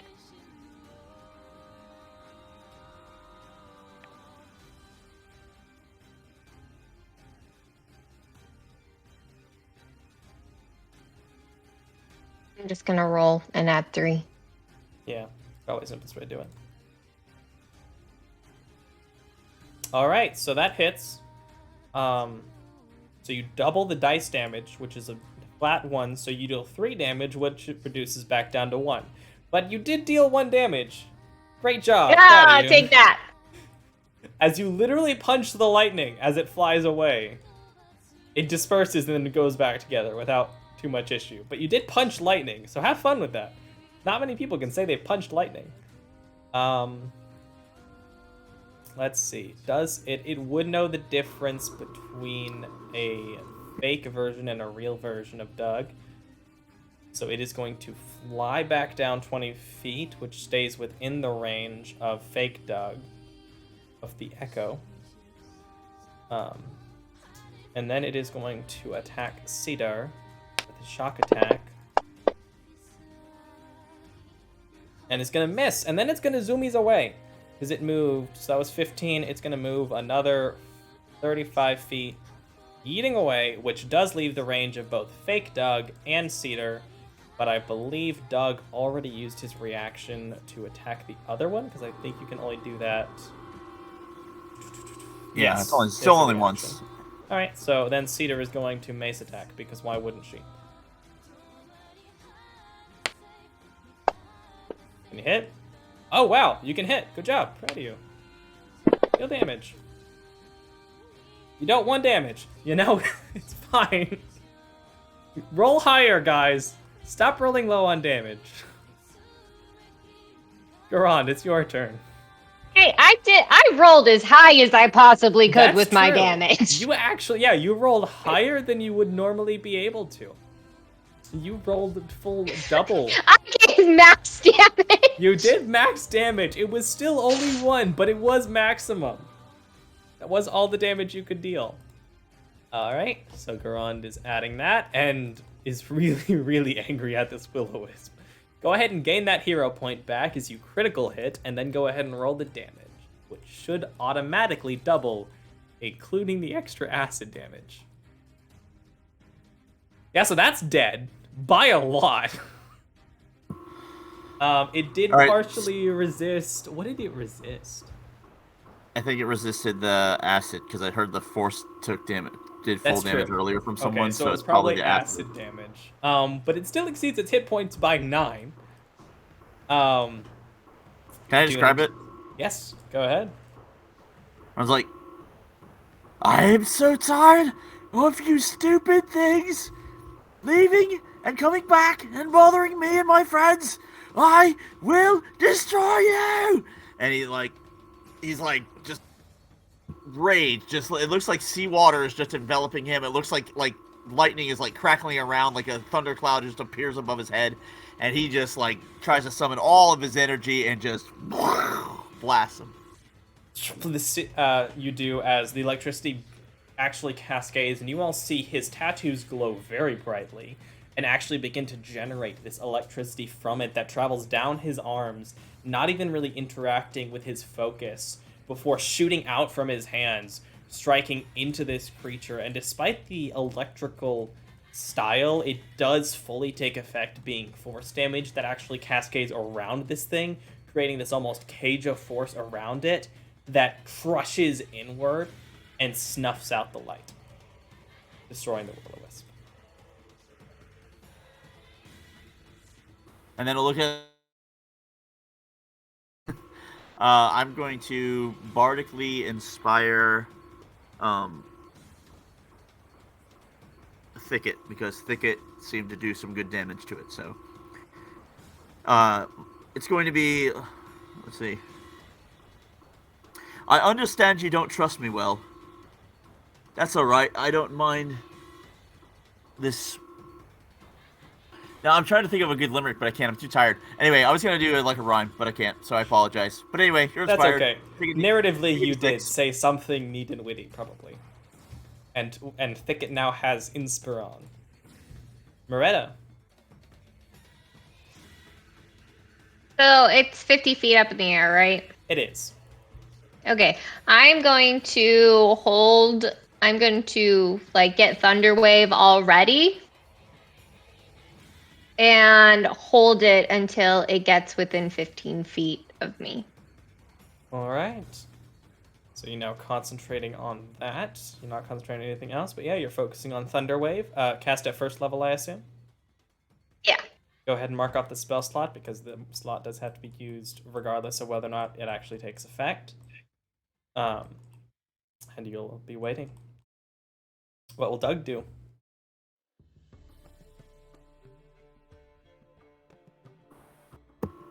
I guess he's going to have to shoot it with an arrow because it's up in the air.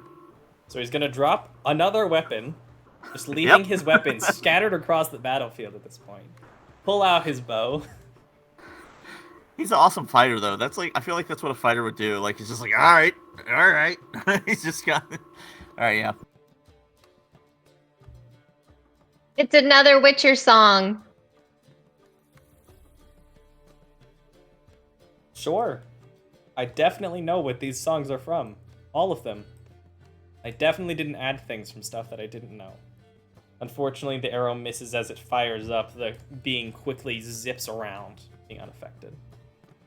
Cedar has no way of reaching that thing, I think, with any of her spells. Even Sacred Flame. Well, maybe Sacred Flame. Oh, and you're moving your thing closer so it doesn't disappear. Yeah, it makes the most sense. Just have it nearby. If she gets here, she can force it to make a dex save and probably take no damage because it's got a high dex bonus, but you know, why not? You're going to move for Spiritual Weapon, but it's still going to be way too far away because 20 feet doesn't get it up 50 feet in the air. And, you know, let's go ahead and Sacred Flame because why not? You know, worth a shot. It could roll a 1. It didn't, but it could have. It's going to be her turn. Sylvia does get back her Concordial Fracture ability. Unfortunately, there's nothing physical she needs to break, but she does have her ability back. And she is going to Ray of Frost this thing.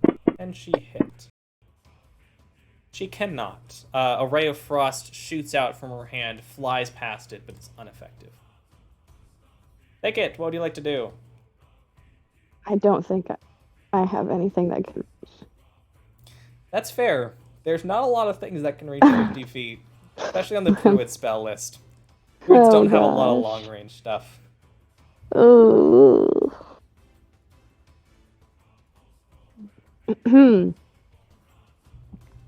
Let me see. How high up is it?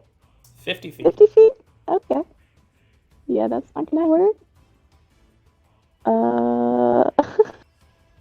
It's real high. Just I kinda literally like- don't think any of your things can touch it. I think I'm just gonna Just at all. stand underneath it, put my hand up to my eyebrow, and kind of squint at it, and that'll be it. All right.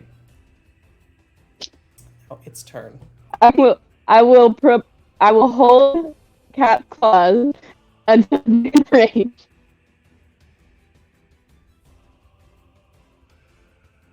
It is going to fly directly down, and as it gets within 15 feet within the area, I would like for you to roll the save against it, Merida.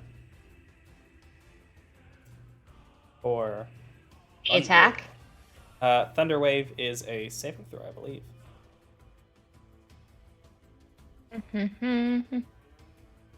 Yep, you're forced to make a Constitution. con save. Wait.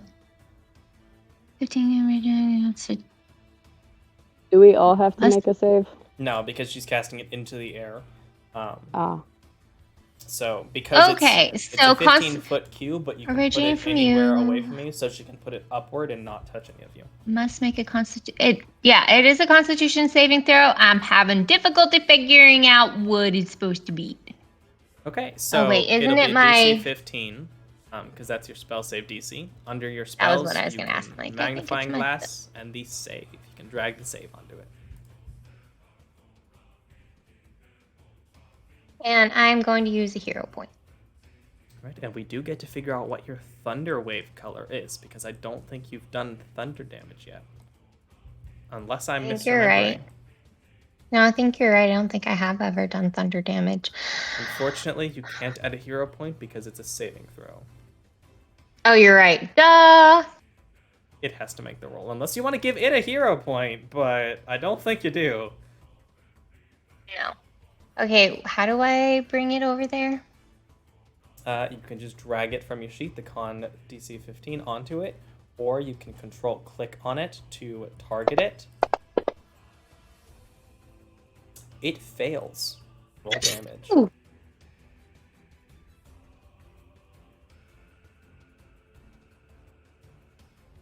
All right, so what is the color, and do you say anything or anything while you do this?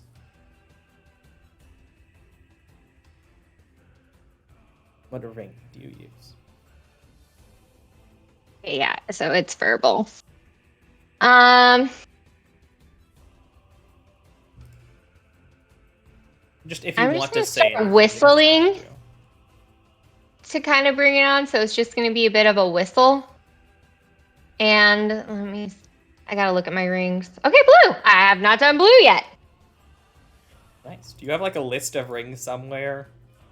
I have a box full of them, Ah, so you're and using the real rings. Nice. that's how I pick what color they are, is based off what ring I assign it. So like lightning damage is the black and white one because I have a couple that are lightning damage, and then fire's purple. Yeah. Anyways, so we're gonna go with blue. So I'm just gonna start whistling a little tune, and you're just gonna see like the blue of my ring just kind of start to wrap around my hand and then go up, and just like you see almost like like just blue mist kind of form and then shoots forward.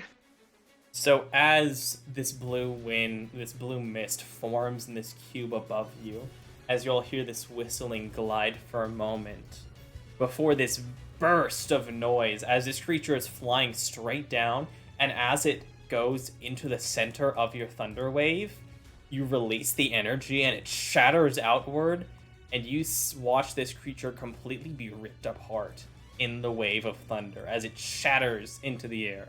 And there's bits of blue energy that scatter before falling a moment, almost like cinders before fading. And everything goes quiet. Well, that was awesome. That was pretty fun. That was pretty fun. I learned a lot. I picked up the bag. Wonderful. Woohoo! Do you mind if I... She holds out a hand for it. I hand it over. She happily takes it and sets it with the others. Wonderful. Huh. Should we check and see if any of these people have anything else of value? Or leave it for the night? They're No, like we should- any... Sorry.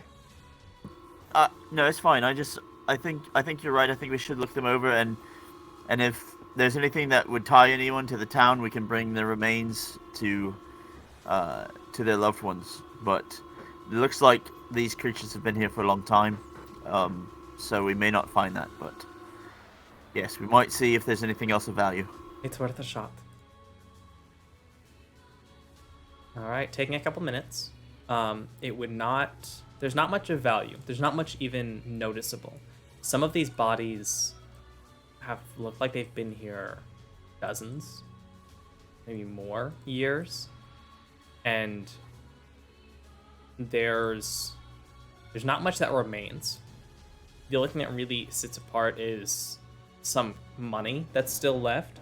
A total of 22 gold pieces, 90 silver, and 207 copper pieces, scattered a lot. She is going to take, and if it's fine with y'all, I'm going to take 50 of these silver pieces, and let the rest be scattered to y'all. Is that alright?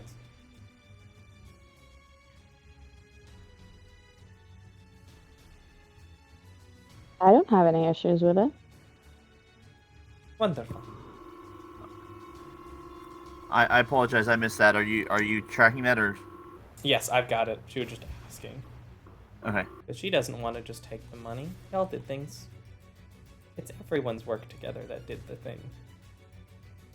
All right. To streamline things, we'll come back to this next time with anything y'all want to do, looking over the area, if anything like that. If you want, because I know Thicket seemed curious about the area. And then potentially looking at the ruins next time, as well as heading off to either Schist or Key Knight.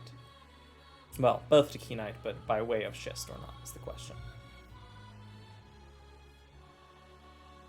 Drop the encounter onto it. Boop. Go ahead and... I guess we can probably go ahead and say goodbye to YouTube. It is late, and Abby is out, so we'll go ahead and take care of that and any other post-session stuff. Thank y'all for playing. Bye. Bye. Thanks for watching. Bye, YouTube.